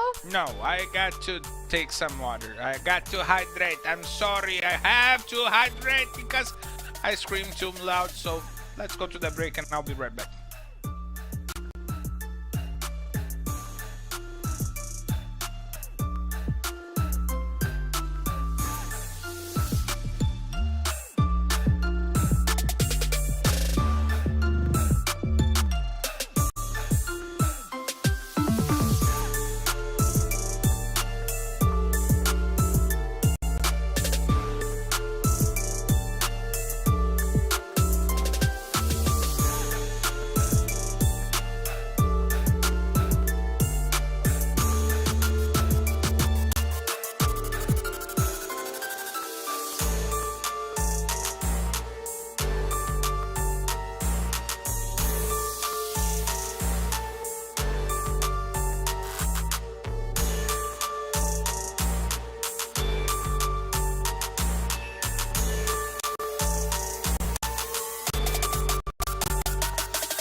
We are back live. We just forgot to open the microphones and Carol was posting and she didn't even notice.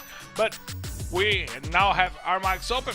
And what is open is my heart to get those 3 last maps of the first week of LBFF Season 6. And Carol, Loud had an amazing showing in Purgatory and Kalahari. Do you expect them to come back to that amazing play that they had to begin the day? Of course I do, Marcelo. And if I'm not mistaken, last season one of the best booyahs that Loud had was in Purgatory. So I wasn't putting my hopes too high on Loud in the first match, but they surprised me, and I forgot that they are loud and proud, and they are here definitely to show how good they are. And if we are not mistaken, Marcelo, last season, they also had kind of a drop of performance in the last semifinals of last season, and in the first games, he is showing us such great games, such great consistency. He is back with the double vector, and I'm expecting to see the same performance of him in this next map in Purgatory. But I'm pretty much sure by the end of the day, we are going to see Loud at least among the top 5. I gotta say that I want to see Brabox play because he's in my FF squad team. So I want to see Brabox play. And because also he has a nice beard as well. So it's also nice to see bearded people playing. Respect the bearded. But Carol, we also have been seeing some good days from other teams before. Team Coda Solid having a good day as well. So can that dominance from Bonji get a halt right now? Can the dominance of Bond have a halt right now? That's a good question, actually, because yesterday they didn't. Okay, this is what I would say that was the first map, the first match they were bad. You know, I'm risking to say that was the first match they were bad. They went bad. So probably this is what happened with when you are so high level. Sometimes everything that up needs to come down, but I think they will keep the same consistency, even though with no booyahs, they will come definitely to keep the points in the first place. You said they went up and they go down in the same booyahs. You went for the Cartesian plan. However, one thing that goes up is our plane because we're clear to take off, so let's hit the skies! Ladies and gentlemen, from the flight R2D4 heading straight to Purgatory. This is your captain, Marcelo Ferrantini, and by my side, my co-pilot, Carol Michel, invites you to loosen your seatbelts, fasten your boards, because it's time to drop, Carol! Ladies and gentlemen, welcome again to the Purgatory. Let's start all over, and let's see if these teams are ready to start over, because things are getting very interesting when we watch Group A going against Group C. So let's see if Bond, Corinthians, Nitrox Top 10, Team Coda Solid, TSM, Vivo Kid, Before Furia, Loud, Metagame, Real Esports, and Tropa will continue to give us the show that we are here to watch for. And Loud is going after Wow. Before just to begin the day. We'll just put Prozin down with the P90. But he is also down. Juan puts him down in Chinese. Was down as well, out dealing with Nitrox Top 10 as well. Before and Nitrox Top 10. Kronos is on the floor. Juan doing a good job keeping him down and avoiding Loud to go out of that battlefield. The first blood goes to Loud. Will finishes off Prozin with the P90 once again. Nada trying to rotate. Loud already got 2 points, and that's an amazing start for them in Purgatory. Wow. And if they went for the Booyah, Marcelo, right now they are down to 3, only with 3 players, which will damage their and slow down a little bit their game end right now, and not maybe not helping. I will say that keep calm, Marcelo, keep calm. FF Sports messes with my head. And that will mess up with the game definitely, and right now will not help them to get in the late stages of the game if they not be aware. But like crazy Marcelo said, Leozinho for the very first time he's on the game, and he's a newcomer in the Free Fire Brazilian League scenario, and also in the Corinthians team. And there we go. Meta game, 3 kills over Furia team, Marcelo. They already gone for Furia once again. 3 times metagaming going after Furia, and 3 times metagaming taking Furia almost out of the game. There's just one player to play for Furia. He will play the Usain Bolt strategy. He will run for his life, and I don't know why is Metagaming doing it. I don't know why Furia is doing it, because Metagaming is on their usual drop call since last season in the middle of Brasilia. Furia is going after them, and Furia is being destroyed every time they go after Metagaming. K1 also coming in for Bonji in place of Level Up.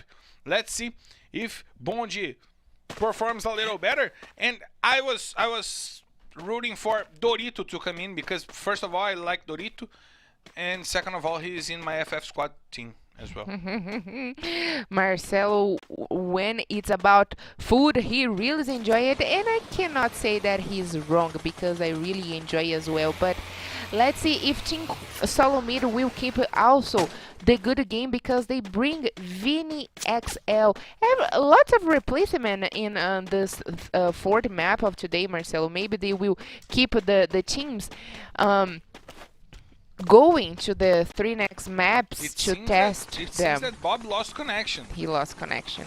And a fight that we are used to see. Nitrox top 10 and Team Coda Solid in the fields call, Marcelo. 3 seasons of this fight. The first time in the Serie B, and then last season in Serie A, and now in Serie A once again.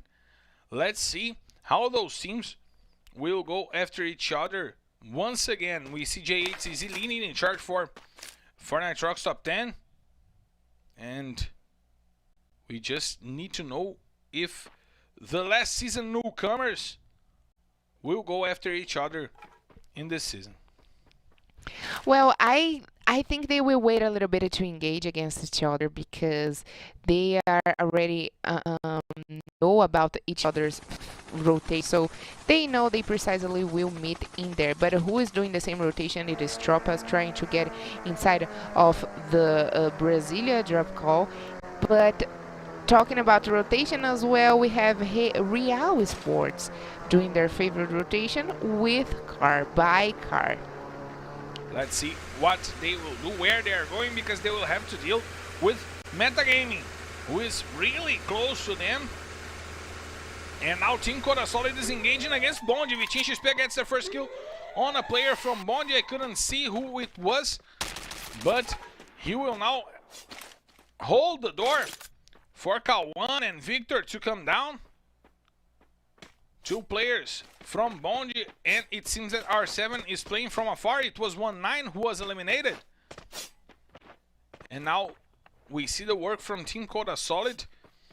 I mean, they were newcomers last season, but they have such a posture this season, such a pose, a composure this season, that it seems to me that Team Coda Solid is a 3-4 season veteran, as we see they play here before us. This actually happened the same for Metagame. Metagame, they Yeah. were not they were veterans last season. They had a really good season in the 4th season as well, where they were newcomers, and they learned that in last season they were better. This season I got the feeling that they will go even better, and that's how you keep increasing your performance here in Free Fire Brazilian League. You getting the experience, and you listen to your team and your coach, and you were getting there to finally be the champion at some point. And that's happened also with the players of Vivo Kid. It took them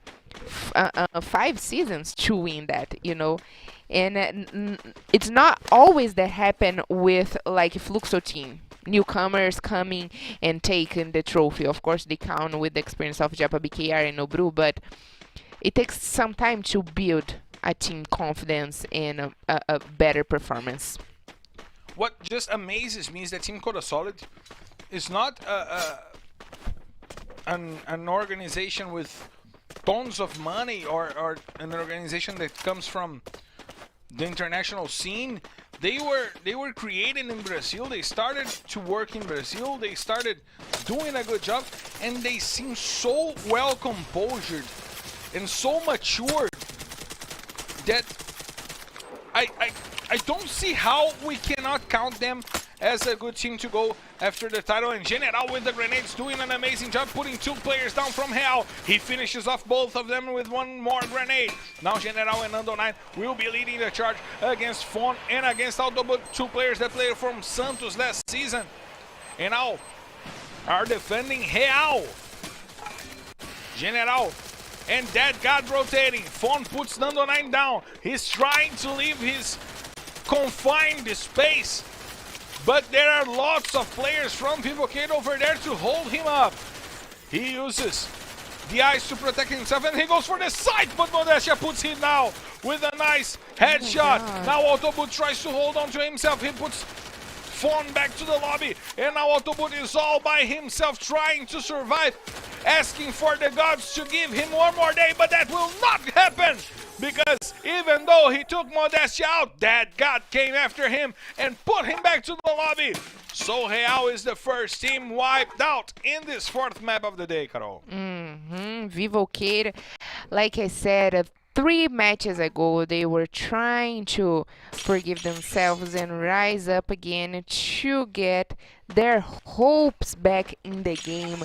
And we watched the same exactly game style from them last season, where they didn't start very good, but by the middle of the competition they were one of the best, and they won that. So we can wait that and don't worry about them. But what are going to worry right now, it is Team Coda Solid and Corinthians. Team Coda Solid and Corinthians in the middle of the safe zone, and Vitinho puts Zenak down with the grenade. He does an amazing job. There's 1 player down from Corinthians.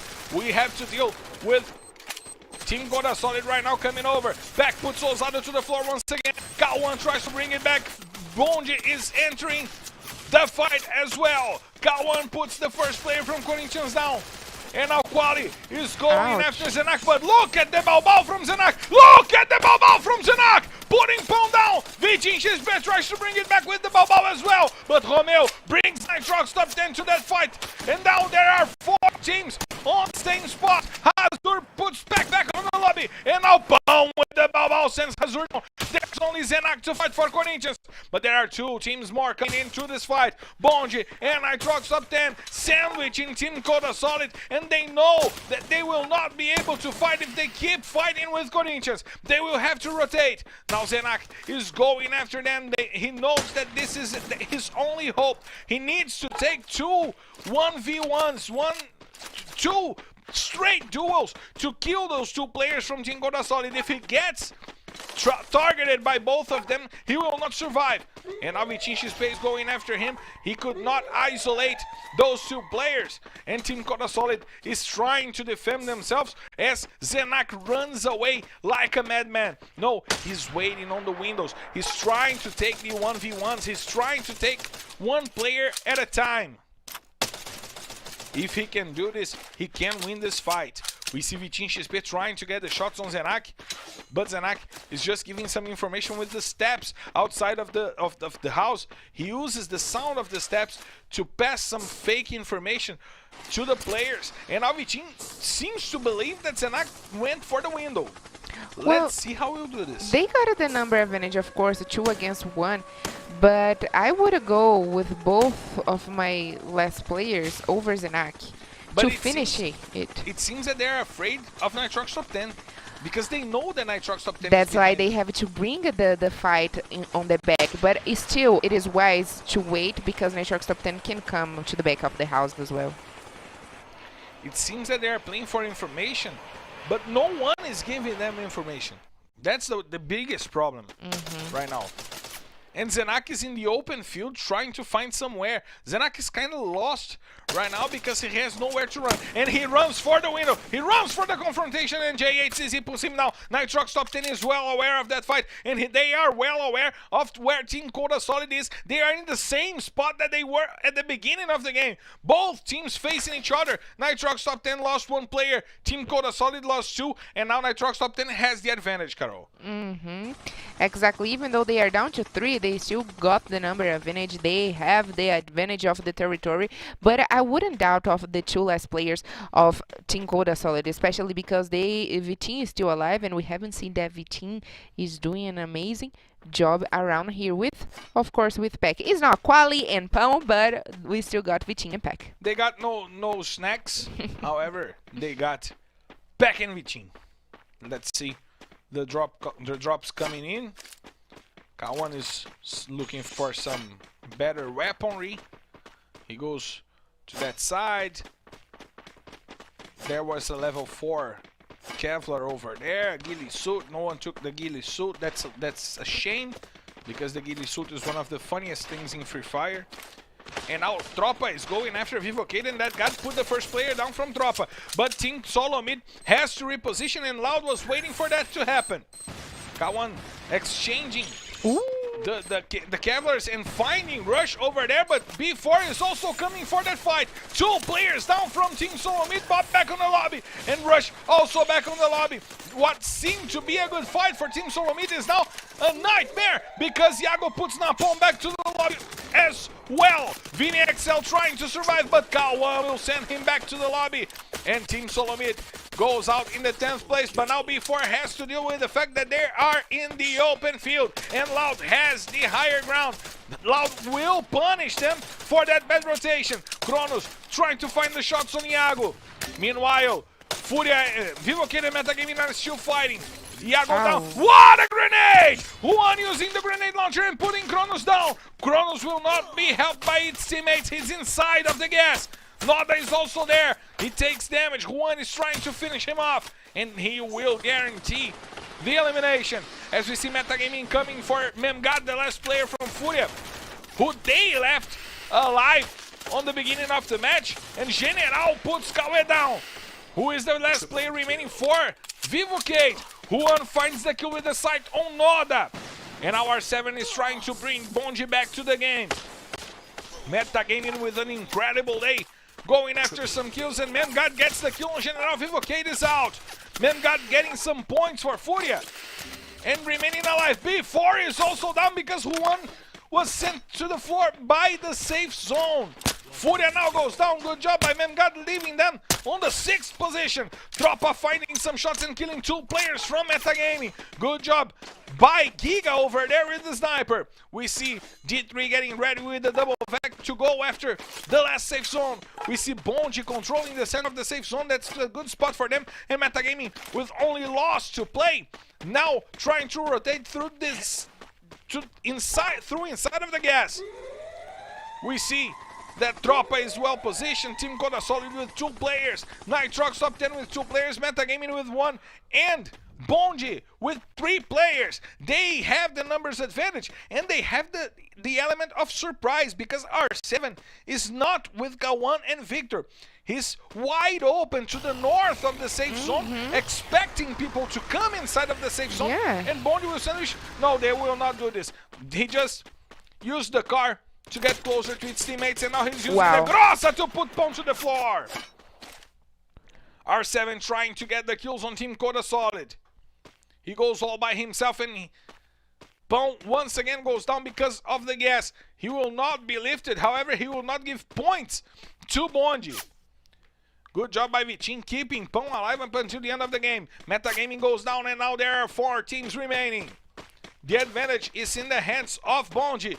They have 3 players. They are the only team with 3 players still standing. J8CZ puts Team Coda Solid down. Vitin XP was the only player remaining from them. Nitrox Top 10 also with 3 players can fight this fair fight against Bonji, but they have to deal with Tropa first, because Tropa has Their sights on them. Tropa, Bonji, and Nitrox top 10, the 3 teams remaining. Only 9 players to fight. 3 players to each team. A fair fight. An Old West fair fight. And I tell you what, I really like when the safe zone closes in fields, but right now it is taken to the out open. They have to work with the ice wall and the bat gun. And you work with the AWPs because Victor put one player down, R7 puts Romeo down as well. Gillette trying to eliminate Nitrox top 10. No one is going after Bonji. Victor gets the kill on Gillette. He puts Gillette to the floor with the AWM. Now there's only Giga to fight, and it's down for the Tropa. Only J8CC to fight, but he finds a nice headshot and puts Kawan to the floor, but he's eliminated by the safe zone. So it's Booyah Bonji! Once again, they rise up to the occasion, surviving up until the end of the game. They get the eliminations that they needed to bring themselves to another Booyah, their second one in their first week in Serie A, Carol. One of the only 2 teams who have 2 Booyahs, them and Team Coda Solid, and that's their debut week in Serie A, Carol. Exactly, and actually this match they brought Kawan, who is a newbie here. Of course, we have 4 newcomers in Bond team, and for the very first time Kawan is playing in the place of Level Up. But how great was this Booyah for them? Came in the right, I mean, of course they are leading our table in the first place, reaching right now the 100 points, I'm pretty much sure. But we gotta talk about how Purgatory map, it is the best map for Bond, Marcelo.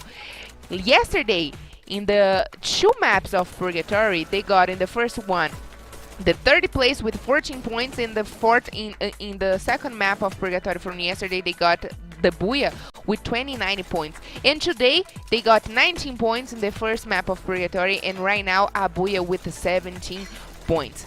But once again, we have to point it out how great metagame was in the second place. Again, we are seeing them in the top 3 with 13 points. Nitrox top 10 again coming back with 11 points. And we saw the metagame, Tropa. It's keeping a great work, Marcelo, being consistency and showing up a lot of times in the top 5.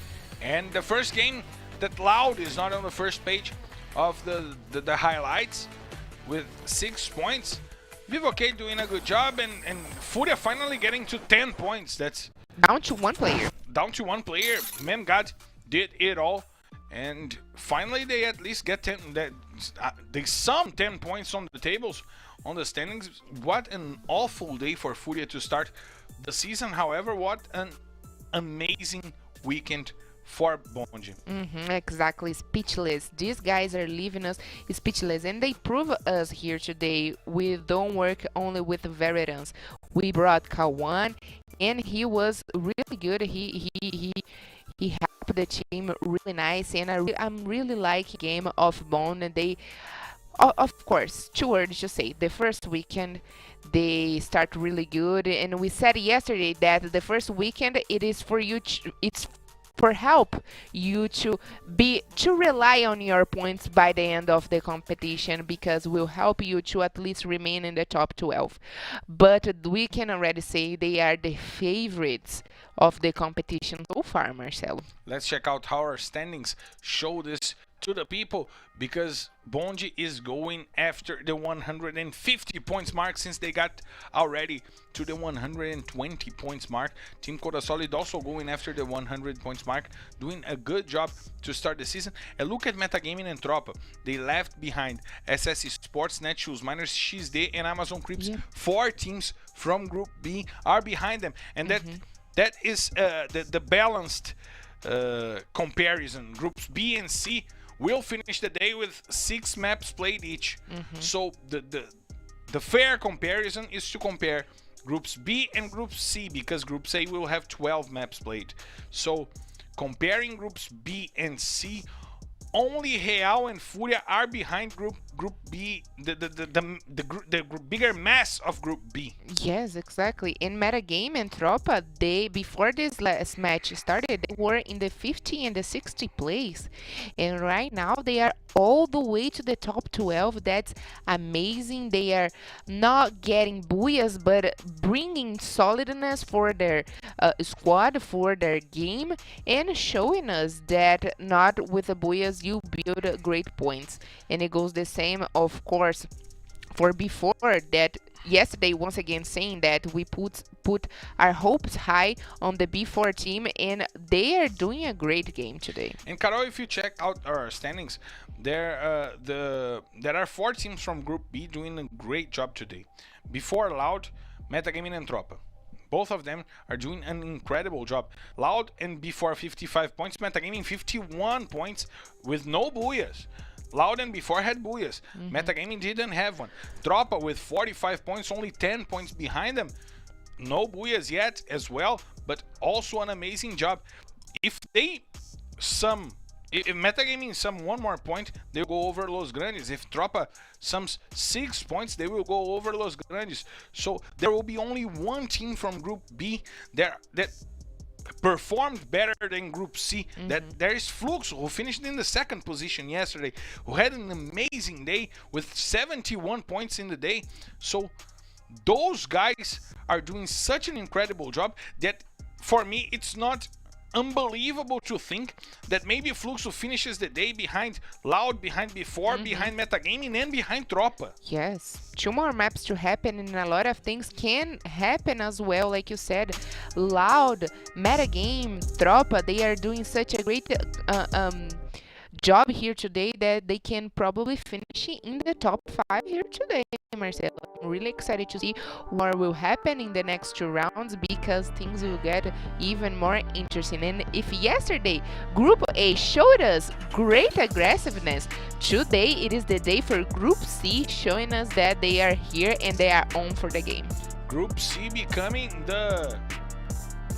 maybe the great surprise of this season.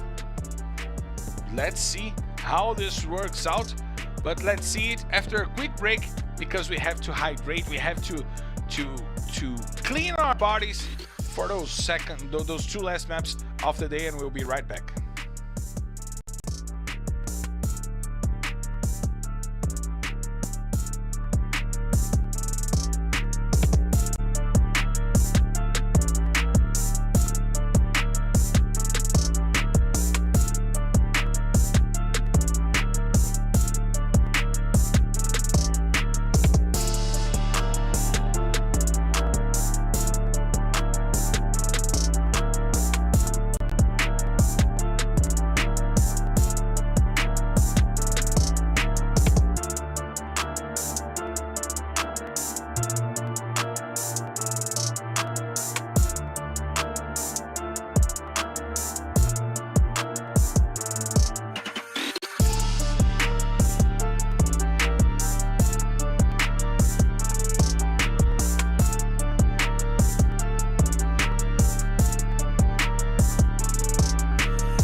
We are back live, and we are eager to see what will happen in Kalahari, since we're going to the desert once more, and maybe this time Team Coda Solid, that showed us a good Kalahari last season and today, will show us again, right? Yes, of course, and I'm pretty much sure in Kalahari things will get even more hotter, because we know that Kalahari, even though it is a big and large map, during the rotations the players can easily meet and easily face off. So I'm excited to see who got the eagers, who got the guts to face off against each other, especially because in Purgatory we saw that Metagame and Furia team, they are facing off a lot, and in Kalahari maybe, we don't know yet for sure, Metagame came again for Furia, and let's see what if Furia will stick with the same call or if they will change their strategy. I don't know. I believe that Furia needs to change a little bit. because it's been 3 times that they faced off against Metagaming, and those 3 times Metagaming just destroyed Furia. And we are having a good day from Metagaming. Furia is awful, 10 points only for them in the first 4 maps. So what do you expect from Furia to change if they want to go to this next map with more tranquil approach, Carol? Well, like I said, maybe they will change their favorite drop call. We don't know for sure if in Kalahari who came for each other. But I'm pretty much sure with the experience of Ultima, they will definitely bring a new strategy, especially because they got new players in their squad. And we can count with the experience, of course, of the new players and the experience of Mem God that has been playing for a lot of seasons here with Field as well. But, sorry, BL God. And let's see who is going to be the winner for this next match. Let's see who will approach Kalahari with the most heat, because we know that that's a hot map, because we're on the desert, and I feel the heat from above because we're clear to take off. So let's hit the skies. Ladies and gentlemen, from the flight R2D5 heading straight to Kalahari. This is your captain Marcelo Ferrantini, and by my side Michael Pilot Carol Bombshell invites you to loosen your seatbelts, fasten your boards, cause it's time to drop, Carol! Ladies and gentlemen, welcome back for the last time today to the Kalahari map, and we can see already a few shots against Real and before. Let's see how this will happen. And before, we'll take 2 players down from Real. That is an old rivalry between those players fighting for the refinery. Ooh, wow. And now 3 players are down from Real, and only Fon still fighting. And they will go down. They will go down. Real will go down, and before this humiliated Real on the refinery. Let's see how will they deal with Fon. Fon is the last player from Real. This is just a destruction, a total destruction. Dang it. What a humiliation. And PH just came into play, and he Yes. didn't last even 1 minute. Yes. It's the first match PH played, and he didn't last 1 minute. Yeah. That's total destruction from before. Before, showing up as a better team than Real in a whole, right, Carol? Real having one of the worst days in the teams from between all those 12 teams. One of the worst days from Real, and before having one of the best days, right? Yes, exactly. And it seems that they just went for the refinery just to take Real. They are leaving refinery right now. No, actually, in refinery, we know that before likes to dominate refinery, but if have someone in there, it is kind of a challenge for them because that's their territory. They don't want to anyone take their territory. So I don't think they easily left that. And we got here replacement in the Loud team, Marcelo. Finally, Brabox. And in my FF squad team, Brabox is back on the play, but he's playing with Will. They didn't change Will for Brabox like they used to. They changed Noda for Brabox, and now they have 2 eager frontliners going for the rush. That may change a little bit the style of play from Loud. And Spill comes in as well in place of D3. Spill, who had a good season last season with the Nitrox top 10 squad. Now playing for Tropa. And he is the double vector guy. He's with the double vector right now, and he's in the front line. And he, actually, in my opinion, were one of the best double vector last season with Will and also Victor in Nitrox top 10 squad. So we can wait great things because that's the first time he's playing. That's the first time he's playing this season, indeed. And Gelo came back to play. He was subbed by Leozinho last match, and now he is subbing for Hazur in Corinthians. They're keeping Leozinho? Keeping Leozinho and interchanging between those 5 players to find the best squad to play. As we see, before trying to get to their better positioning near the refinery, and some messages from our sponsor happening as of right now as we hear the caixin. Yeah, happening on the screen right now. It's just our sponsors, and we got to shout out. Remember me is about the new meme. I don't know this one. You have never heard it. I don't know this one. It is a new meme that, I don't know, any person, I don't know, you're suddenly laughing and someone put the Ben TV. The Ben TV. I know the Ben TV. That's ridiculous. But finally, I mean, not finally, but gladly, Real got one player still alive, still out there to help points for position. Fawn ran for his life like a madman. And he's in the dark. Yeah, he's the real life emo. All alone and in the dark. All alone and in the dark.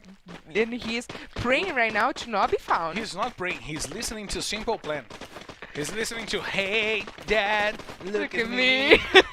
Think back and talk to me. Did I grow up according to plan? And do you think I'm wasting my time doing things I want to do? Simple Plan was an amazing band. I have to say it. I hated Simple Plan when Simple Plan was successful. It was part of your childhood. I was old already. Oh, is it? That's why I didn't like Simple Plan when they were successful. Because I was that rageful teenager that only listened to grunge and rock. And it seems that Lobato was also a rageful teenager because he's going after the players from Bonji.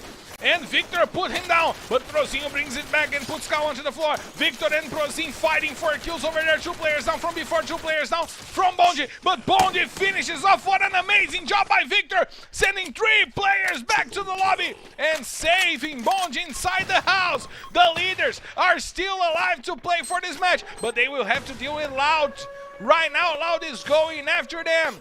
And even though before finished the match in the 12th position, they got nice 4 points for them to keep rising on the rankings. As we see Loud also trying to rise on the rankings, coming for the players of Bonji. Kawan using the grenades, trying to find the shots. Will and Brabox getting some kills over there. 1-9 and R7 are down. Only 1 player still remaining for Bonji. It's Victor 7. He's on the 2nd floor. He's trying to find a way out because he knows that this ice will be broken. And now he leaves. Kawan is after him. He's on the underside of the house, trying to swing a little bit to dribble the players from out, but he will not be able to. Brabox got the kill. Thank you, Brabox, because my team 2 kills. Has 2 kills right now from Brabox. I feel like Marcelo is cheering up even more for his FF squad than for LBFF. Of course. Do you have any doubts that I'm rooting for my players? My team, the guys I believe. Are you betting money for real? No. I don't. You know I can't do that. Right? I do not bet money. You should not bet money. I do not bet money. And now we see Modestia holding on for Vivocade against Loud, trying to hold Loud to that house and give time for its teammates to rotate to find a better spot and not engage into that fight against Loud. Vivocade seems to be going for the positioning points since they want to have a better result than what they did yesterday. And their aggressiveness was not on point yesterday, so it seems that they chose to do it more carefully today. Let's see how Loud will prepare that terrain for them. And now Tropa coming in, Corinthians coming in, Carol, this will become something else. This will become like UFC, Ultimate Fighter, because 3 teams Ultimate together. Free Fire Championship. That's it. You name it. And now we have Kidlad using the grenades. Nando 9 and that guy has to reposition themselves. And now Spill is coming over, trying to find the better positioning, but Kidlad goes down. He was killed by that god. And now Pão, Vitinho, and Pão, and they're doing an amazing job putting Nitrox top 10 down. However, Vivocade still fighting against Loud, still fighting against Tropa, still having to deal with Corinthians coming over to take this fight as well. Nando9 rotating. Gelo puts his spill to the floor. Loud is getting to this fight. Leozinho and Gelo doing a good job putting all players from Tropa back on the floor. Gelo holding on the front line. Dead God puts Brabox down and finishes off Brabox. As we see Giga finding an amazing shot on Leozinho and forcing Zenak to use the ice. K1 with the grenade puts Dead God to sleep. Two veterans of the scene facing each other. Now K1 and Will having to deal with the whole Vivocade squad. Modestia is over there rotating. Will trying to use the double vector and K1 jumping like a bunny to inside of the house. And his backpack has bunny ears and a bunny skull. So that is compatible with what he's doing. The danger zone just got to the top of that fight. We see Romeo dealing with Pão and putting Team Coda Solid with less players to play. Yeah, we were trying to run, but he can't. Giga found the shot with the AWM and put him down. Nitrox top 10 is all wiped out because Quali and Peck found the kills. One more kill for Quali. He's running for the MVP prize, as we see that guy running, but not for the prize, for the kills. He's trying to find K1. Nando9 is trying to shoot. Vitinho XP uses the grenade and put BLGod down. Furia engaging into a fight. We didn't see Furia in this map throughout the whole match, and now they are engaging into this fight against Team Coraçado, who has only Peck and Quali and Vitinho XP. Vitinho XP just get the first kill, put Hatching down, but BLGod brings it back and puts Peck to sleep. Now he has to finish him off to guarantee the points for Furia. Finally, one more point for Furia. Napon using the grenades and Team Solomid getting to that first fight that we were watching. 11 minutes of play and all those amazing battles going on. This season will be faster. Napon with 2 kills with the grenade. Good job by the player from Team Solomid. However, Gusta has to deal with Vitinho XP. He does it. He puts Vitinho XP down. Now Team Solomid is coming after Corinthians. Vini XL gets the kill on Gelo. And now he's going to surround the last player from Corinthians. It was Ousado, and he will be Ousado in the other world in the lobby because Corinthians is out of the match. Now Metagaming is coming in, Vivocade is also coming in, and Tropa is there to hold on to their spot. Team Solomid taking a good spot right now. 4 players still alive and 4 points for them, Carol. Why suddenly everyone decided to come to the same place, Marcelo? I don't know, but what I know, it is everything that we watched here was precisely good for especially Vivocade that got a few kills, and then they decided to run away. And also K1 is the only player remaining alive for Loud, and he needs to ride himself really good if they wanted to get good position. Dead God gets the last player from Real. It was Fon. And now only 6 squads remaining, but 17 players remaining. That's less than 3 players per squad. Right. So Metagaming and it's kind of like and Team Solomid with advantage, and now they're facing each other. But I feel like it's a solo a match. There is so less players than we expected, like 16 and only 17 players alive. There's not a lot, right? This is insane from the get-go. So it's understandable teams are left with less players than they should. Now K1 trying to survive for Loud and facing the whole Vivocade squad with 4 players. He's trying to deal with all of them. And he's all by himself, Loud with 5 points. He could have gone undercover and tried to work the game for the points for positioning, but now he tried to deal with the whole Vivocade squad and he will not do it. Nando9 just finished him and put him down. And look at Memgod, 2 players down from Team Solomid. Memgod making it rain for Furia. Furia need those points desperately. And now we see Metagaming also trying to get some kills on the players from Vivocade. Memgod gets the kill on Napon, takes the advantage from Team Solomid. Another shot from Memgod, putting a player down. And now Yan dealing with Vivocade. Also 2 great headshots by Yan, putting 2 players down from Vivocade. Let's see what he does with those grenades. He eliminates one of the players, and Moreira is down as well. Memgod gets 1 more kill now on the players from Tropa. The grenades from Yan are coming in. Bob tries to work and he sends Bialgod back to the lobby. Yan with the grenade kills that god, finishes off that god. And now only 11 players remaining, but 5 squads. Metagaming with a lot of advantage, with 4 players against other 6 players spread between 4 teams. That's amazing. Tropa goes down. Hush gets the kill and finishes off.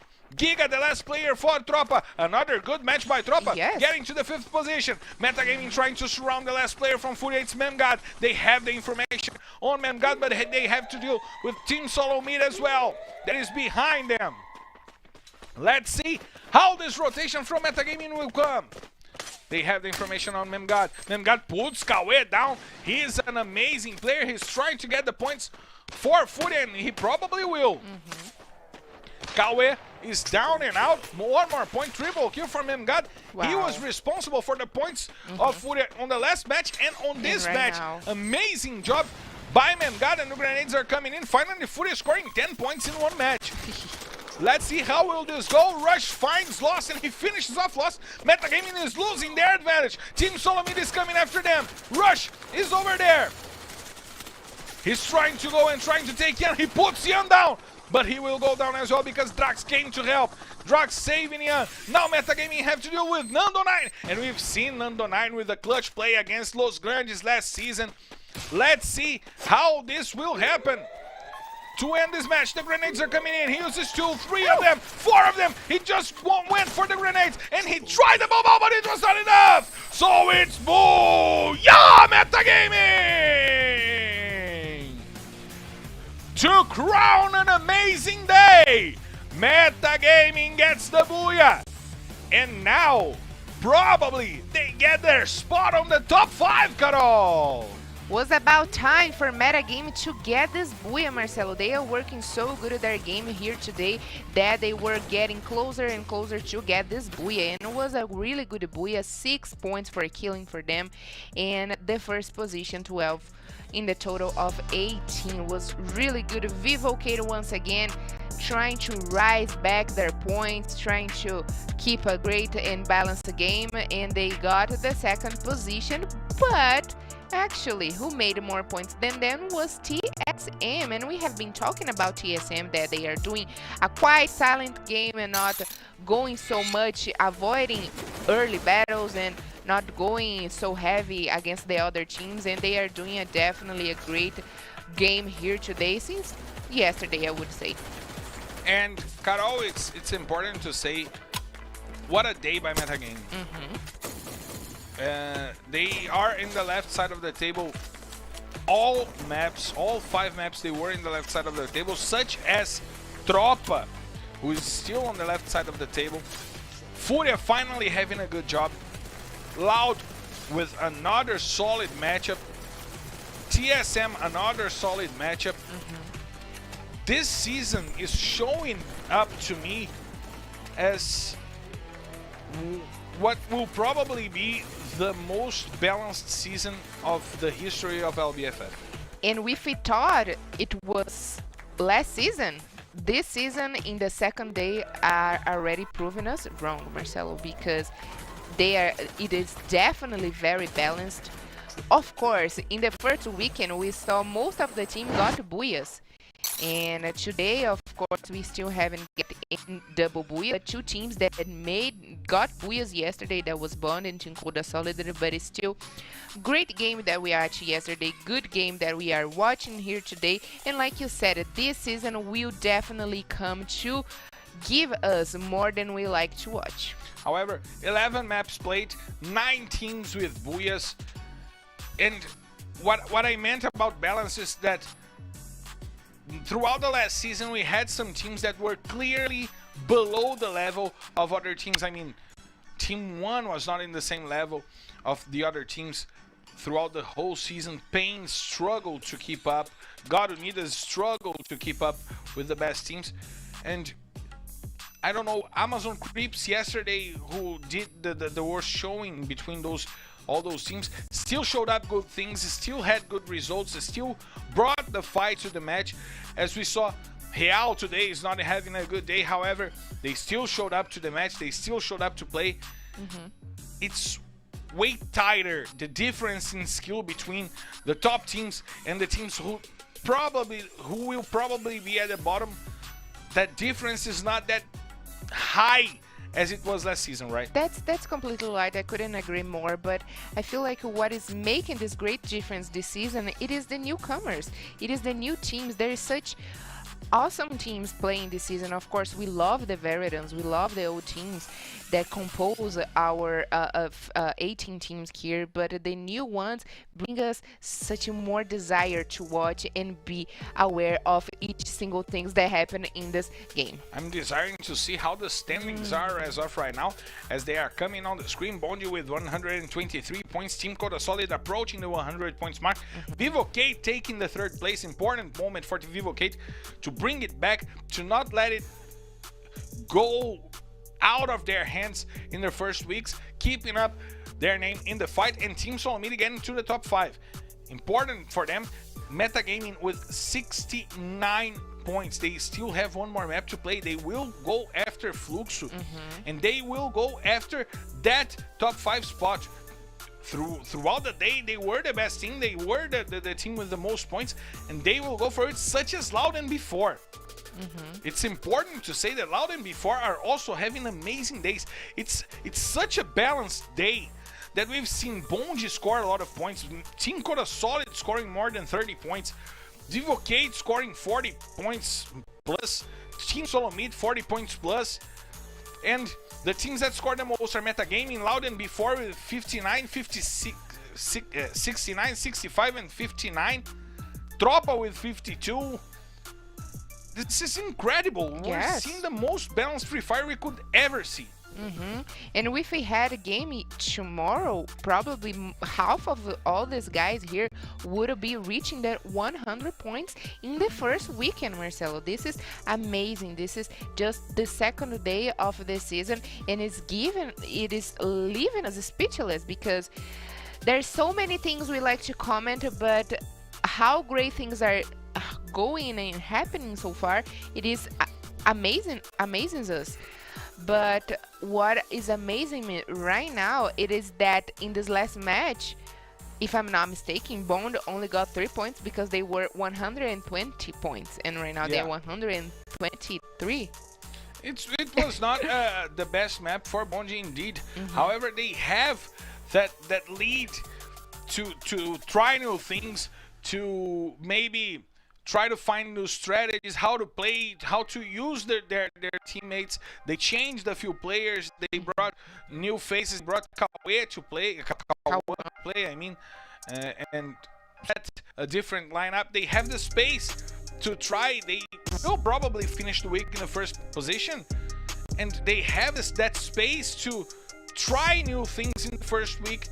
And I believe that it's important, though. Yeah, of course. Every single thing of that, it is important for us. But do you have an idea what is more important right now? Hydration. Hydration is really important. That's it. Hydrate yourselves at home, and we will hydrate right here, and we'll be right back.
We are back live, and I'm shaking in hype to see what will be of that 6th map of the day, the last map of the week, because we're heading to Bermuda. We still ain't got notable boosts, not yesterday, not today. 11 maps played, 9 teams with Buyas already, 2 teams with 2 Buyas, Team Coda Solid and Bonji, that are leading our standings. We're kinda starting to see who will try to get them on the next week. Maybe Fluxo, maybe Loud, the big figures coming up onto the fight in Carol. This Bermuda map will set the scene for the whole season. Oh yeah, but just dumb thing right now, just for us to make our last day of this weekend be even more interesting. If you were one of these teams, if you were a player one of these teams, next week, Marcelo, knowing that Bond is the best team of this weekend, would you come, Bond? I still think it's too early, but you know what are we late for? What? We're late for the check-in because we're clear to take off, so let's in the skies! Ladies and gentlemen, from the flight R2D6 heading straight to Bermuda. This is your captain, Marcelo Ferrantini, and by my side, my co-pilot, Carol Michel, invites you to loosen your seatbelts, fasten your boards, because it's time, Carol. It's time to drop, Carol! Ladies and gentlemen, mom and dads, let's go to our final destination here in Bermuda to set our game for this first weekend of Free Fire Brazilian League Season 4. And Nitrox Top 10 have their first replacement head comes to JHZZ. And if we have replacement in the last map of Kalahari and already here in Bermuda, it is important to see who is going to replace one another to be led to the trophy for this season. Let's see how this picture will be drawn after this map, Carol, because the amount of teams that scored between 45 and 65 points throughout those 5 maps that we've seen today is incredible.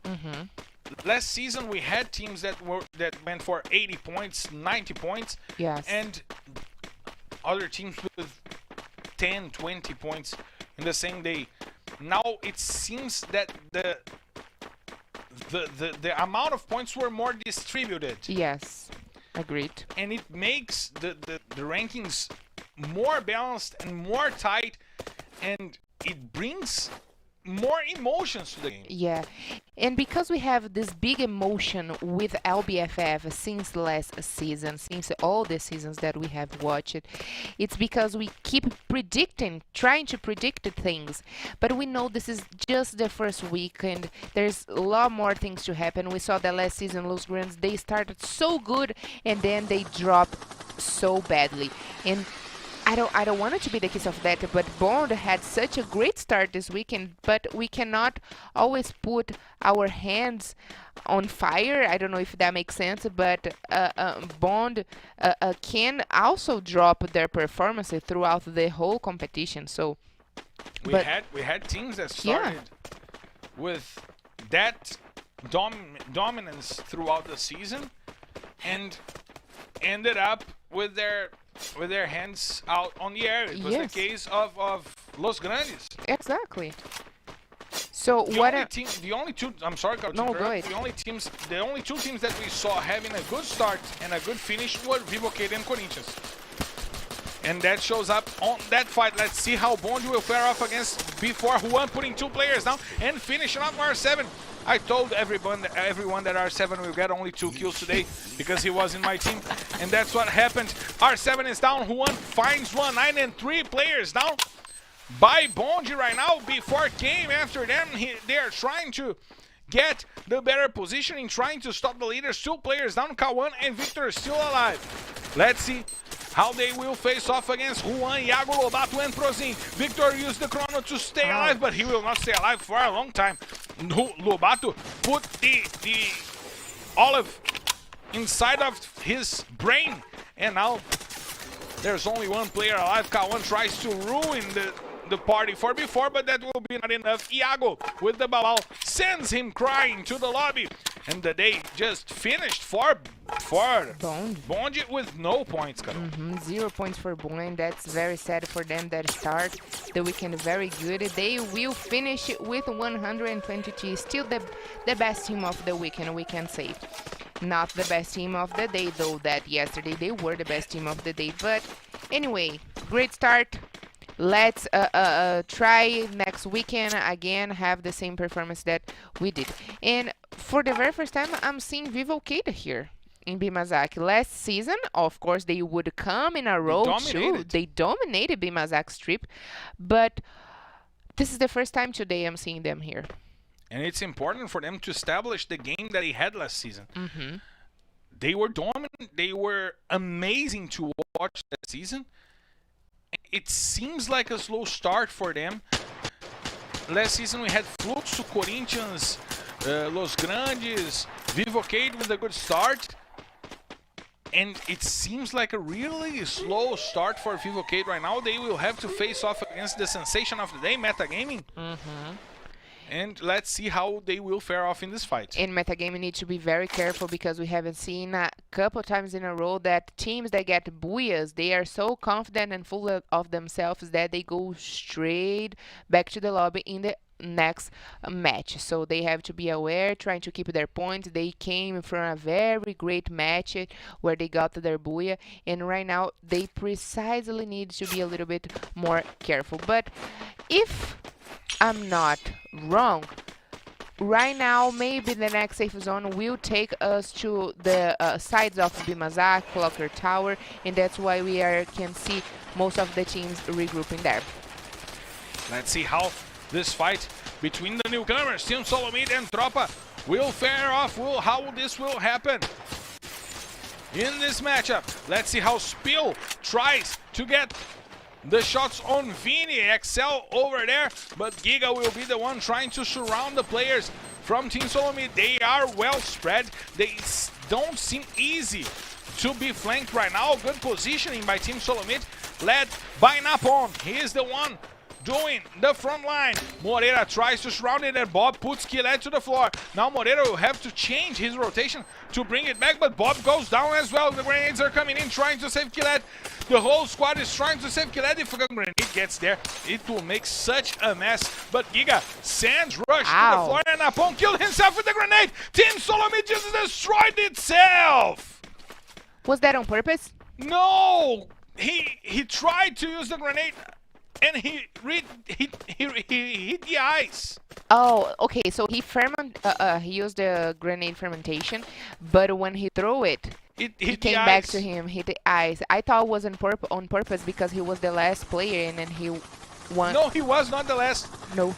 He used it, and then two players were killed. He just hit the ice. Okay, he killed himself, and the other in the team killed the other last player. two teammates. There were two teammates still up, and Team Solomid just destroyed themselves. That's awful to see. Dang it, that was definitely off to see. But like I said, maybe the last safe zone will be coming for the sides of Clocker Tower, Bimazaki Strip, and we can already see the players position themselves through their area. And right now Loud, it is in a very good position in Bimazaki Strip, and they will face off sooner or later against the team that just fight against Solomid. In Marcelo, I really enjoy when the safe zone shrink to Bimazaki Strip, because even though we got big houses and a lot of covers, there's not enough for everyone. There's not room for everyone. And they will have to fight for that covers. As we see Loud preparing to fight against Vivocade, but they can be sidetracked by B4. They can be caught sideways by B4, as we see Team Coda Solid going after Tropa, and Vitin guaranteeing one more point for Team Coda Solid, fighting for the 100 points in the first week. That would be incredible for the sophomores right here. As we see Vitin XP going with Pão, going with Beck and Quali to inside of the house, and I really like that squad. I really like Beck, Pão, Quali, and Vitin XP. It seems that they complete each other really well. Not only quali and phone, because that's an already done joke, but all 4 of them complete each other. They are doing a great campaign, right? During last season, they were really good, led by Croft, but right now, being led by Croft, they are also doing an amazing weekend, a great start of season, and like you said, they really are good matches for each other. They are really doing The chemistry is really good, right? Exactly. I'm really enjoying watching their game as well. Them, they are, with Bond, the only teams that got 2 booyahs this season so far. Let's see how they will finish off the day, as we see Corinthians trying to rotate, trying to find some space. They're going through Rinan Village over there and going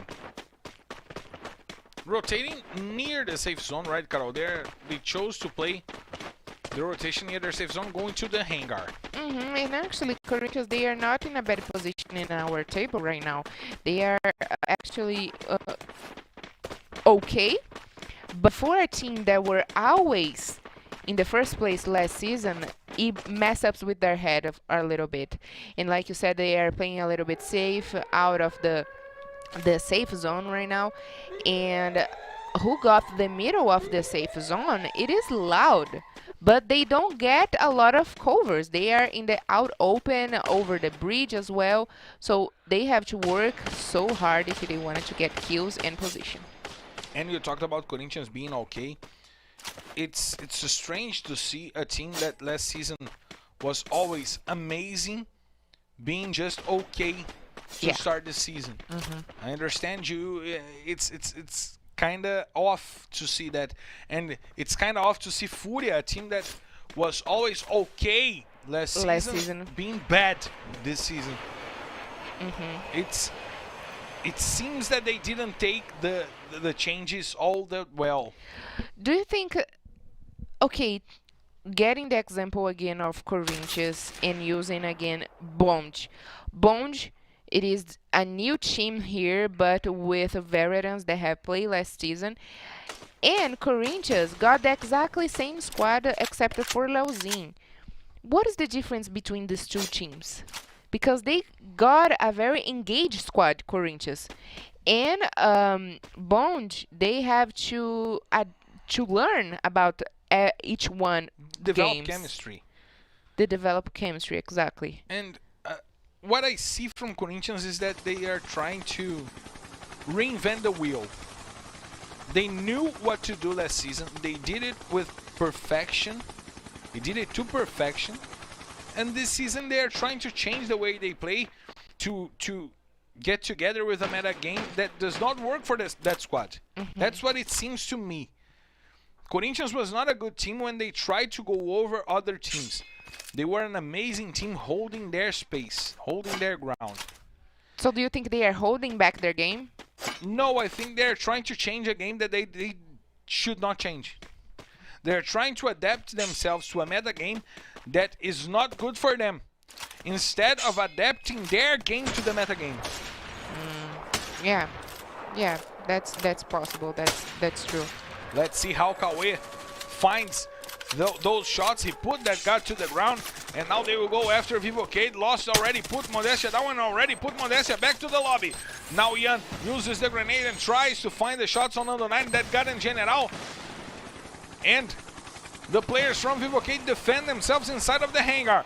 They try to support each other, but it seems that Lost got to isolate General over there. They will fight one after one after one. They will go after each player separated, and that's what happens. Nando 9 goes down, and now there's only General to fight for his life. General goes down as well, and Dead God is dead. Meta Gaming with one more squad wipe. What a day for Meta Gaming. They are being just incredible throughout the whole day. And we see another fight going on. Real, Corinthians, Loud, Tropa, Furia, everyone in the same place. The war field just became real. Autoboot uses the Chronos to save himself from a great grenade from Kawan. Brabox playing from behind using the sniper rifle with Chronos. 2 sniper rifles on the hands of Loud right now. Kawan making the front line position, using the space to do the front line. Will playing from behind as well with Brabox, and letting Kron and letting K1 explore the positions. And look at that grenade from K1! Kobe putting 2 players down, but there are 2 players down from Loud as well. Kronos went down, and now Brabox have some trouble. Will is on the floor, K1 is on the floor, only Brabox alive to save Loud over there as Nitrox Top 10 joined that fight with eagerness. And now the grenades are coming in, putting players down, eliminating players. Moreira finds a headshot, and now Romeo is trying to break the ice to go after the last Corinthians players. Corinthians is back on the lobby. Nice shot by Moreira once again with the AWM. Head uses the ice. We have 3 players still standing for Nitrox Top 10. They try to find some space. Shinez, Romeo, and Head. Head just came into play once again. He subbed in for JHCZ. However, Tropa goes down by the hands of Memgod. He's doing an incredible job today. Once again, Memgod bringing Furia to a nice position, to a good amount of points that they needed so badly. And now they regroup inside of the house to get some breathing time, because the last battle is about to go on.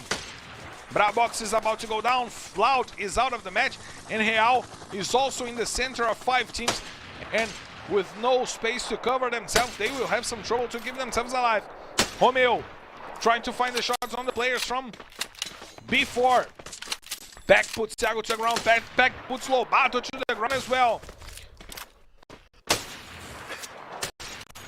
Team Corazon is getting the kills, Nitrox Top 10 trying to get the kills. And now they go over the bridge, trying to use the ice to protect themselves. Romeo goes down, Quali with 2 kills. Amazing job by Quali. And Memgod comes in to help and puts Spawn down. Triple kill by Quali, eliminating the whole squad of Nitrox Top 10. Before with 2 players remaining. Quali using an amazing job with the rifle. But Metagaming is coming after them. They're coming from above. They have the high ground position. But Quali puts Lost to the ground. A grenade was amazing. Puts Quali and back to the floor. 2 players to fight for Team Corasolid. Drax gets a kill on Vitinho, and Team Corasolid is destroyed by Metagaming. They got 8 kills already. They are coming for the Booyah once again, using the grenades, trying to find the players from Furia near the house. Real still trying to keep themselves safe with Autoboot by the lower side of the bridge. Drax puts Memgod to the floor, Autoboot puts Gusta. Furia trying to go and take the players from Real, but they lost Memgod and they will not be able to take Real off. VM7 saves themselves. Real goes down, but now only Ratin survives for Furia. What a bad option from Furia in the end of the match. Now Drax will finish off Memgod. Kawe will put Iago to the ground. What a game by Metagaming. 11 points for them. 12. They are going for the Booyah. Only 1 player remaining. It's Prozin. And it's Booyah! Metagaming! What is the doggo? What is the doggo? Please, please. Where is he? Bring me the doggo! Ah. What an amazing job by Metagaming today! What an incredible day by the guys that last season had to deal with a penalty, that built themselves into going back to the finals. And now they come with the experience of 3 seasons and ready to make their names outside of the middle tier. They are going for the top, and they just showed us today, Carol. Wow. And you know what, Marcelo? I'm a really huge fan of double booyahs, and Metagame finally got the first double booyah this season. It was amazing. And their first booyah was with 10 kills, and right now a second booyah with 13 kills, 25 points again. I mean, if they are not among one of the best teams of the day, I don't know who else is, because Metagame definitely did a great debut here today, Carol, this season. There's no way they are not the There's best no team. way. There's double booyah. They had 65 points. Dang it, Marcelo, They that got was incredible. 25 right now. They went to 90 points in the day. Their first Booyah was with 25 points as well, right? Was with 25. I think yes. so. And right now another Booyah with 25 points. That was incredible. But it also was incredible for Furia Team, Marcelo, that they finally got 11 suffered points for them in the 4th place. That was really good. But in this picture that we are seeing here, we have to point it out that before they finally woke up after the first 2 matches, in the 3rd match they were good as well. But Tropa, the newcomers, what they did in the whole day, keeping the consistency in the top 5, right now in the 6th place, was incredible. Carol, before will probably be the 2nd best team in the day. Tropa is fighting with Loud for the spot of the 3rd team of the day. But a team that we're not paying attention and had an amazing day was Team Coda Solid. Yes. They went for the 100 points. They are getting closer to Bonji, who didn't have an amazing day as we saw yesterday. Team Solomit also did not have a good day. Loud started well and then fell down a little bit, but also a good day. But I'm amazed with what I saw from Metagaming today. Yes, and for teams like Bond and Team Solid and TSM that did a great game yesterday and also today, finished this last round in the bottom, in the 2 bottom places, is really sad. And we got to check the standings for us to understand just how is the picture as of right now, as we see Bond is still leading. Team Coda Solid with 180, but look at Metagaming. Wow! If one more round happened right now, they would have probably been the 2nd place ahead of Team Coda Solid. That amazing, Marcelo. Starting the day in the... I mean, today was the first day they played this season, but finishing the day in the top 3, it is amazing. Do you know what else is amazing? Tell me. 4 teams from Group C scoring more than 60 points. There are only 2 teams from Group C with less than 60 points, Furia and Real. However, they still scored good points. 34 points is a decent day from Furia. They started poorly, but they had an okay day. Real with 28 points, almost a bad day for them as well. But 4 teams with more than 60 points.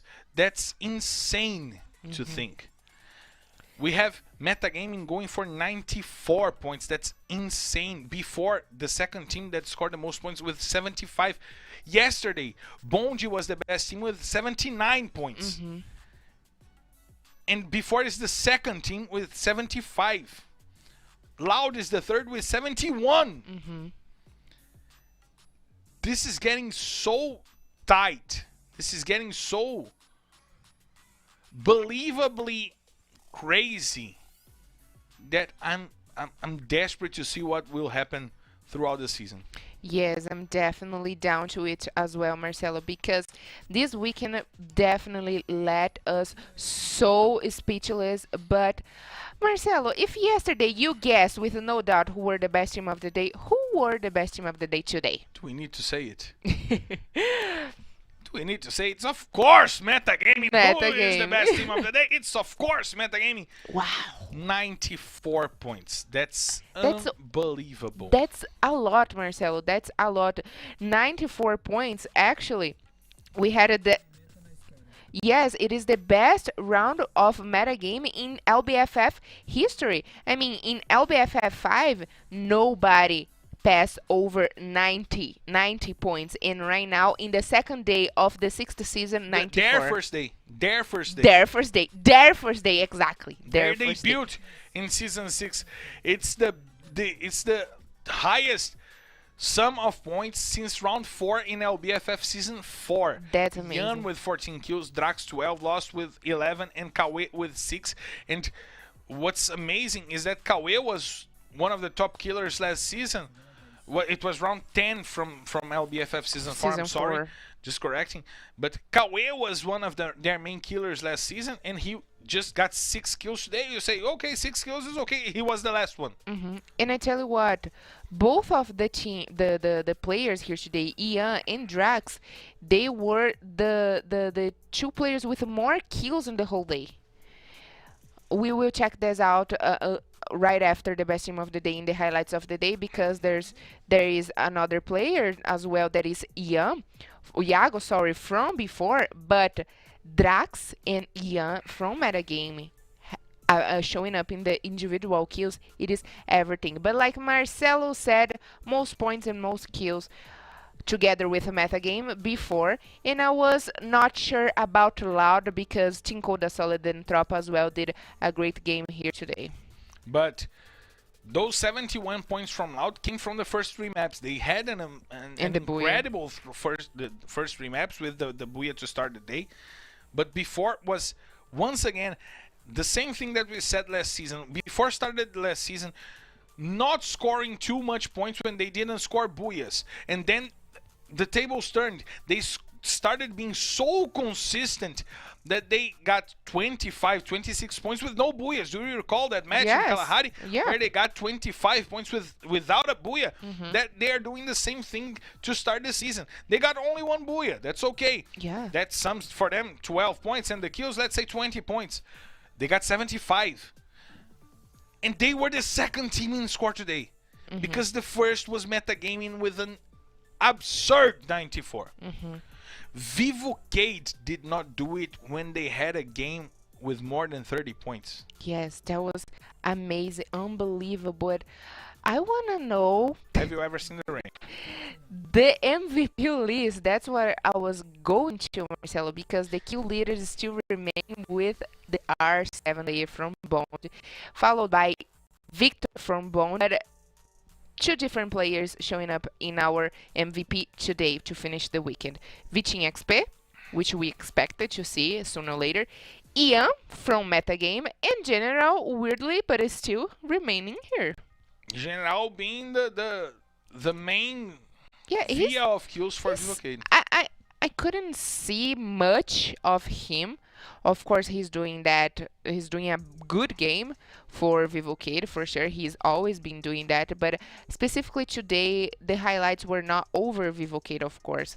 But what I'm trying to say is that he's doing his kills silently. Yeah, he's making his work without making a splash. The same thing that he did last season. We suddenly saw General in the top 5, and we didn't know where those kills came from. Right. He's consistently doing it, but R7 21 kills in just 1 weekend is incredible. Bond is the sensation of the season. However, metagaming have just become it as well. And I mean, what else can we expect from Free Fire Brazilian League this season, since the first weekend was a lot of fire? These guys are definitely on fire, Marcelo. I really enjoyed this weekend. I really enjoyed the first 2 days of this season, and I'm very excited to watch even more. So you have to wait until next week. Are you sure? Can we not that tomorrow? I miss Monday. I miss our Mondays. I miss right our now, Mondays. especially today, I miss Monday I as miss well. our Mondays. I miss our Mondays. However, we will have the taste of Mondays because our last weeks will have Mondays. We have to tell you guys, but we got to know who will be playing next week. So let's see how will our Saturday happen next week for you guys to understand. Groups B and C finishing off the first round, as so calling the all teams facing each other. Yeah. Groups B and C will face each other with Amazon Crips, Fluxo, Los Grandes, Netshoes, Miners, SS Esports, and XD going after B4, Fúria, Loud, Metagaming, Real, and Tropa. Maybe a clash to see who will take the spot from Bond. Yes, exactly. And I know that this weekend the home team was Group A, and I'm pretty much sure next weekend will be Group B. So we will see a lot more from the newcomers, Marcelo, because in Group B there is 2 newcomers, and we are going to see a lot more from them next weekend. And I'm gonna see a lot more of you and a lot more of our guys at home next weekend, because it's time for us to say goodbye for today. But don't forget, next Saturday we will be here. Carol, was once again a pleasure to be by your side. Thank you so much, guys, for being here with us in this debut season 6 of LBFF. It was a pleasure to be here with you, with Marcelo, with all of our crew, and I can't get enough of that. So there is a lot more to come. So I hope you guys can be here with us this whole season. So make Carol's wish come true. Be here next week at the same time in the same channel. Subscribe, sign up to the bell, and we'll be here next week. Okay, see you guys on Saturday. Let's get ready to drop.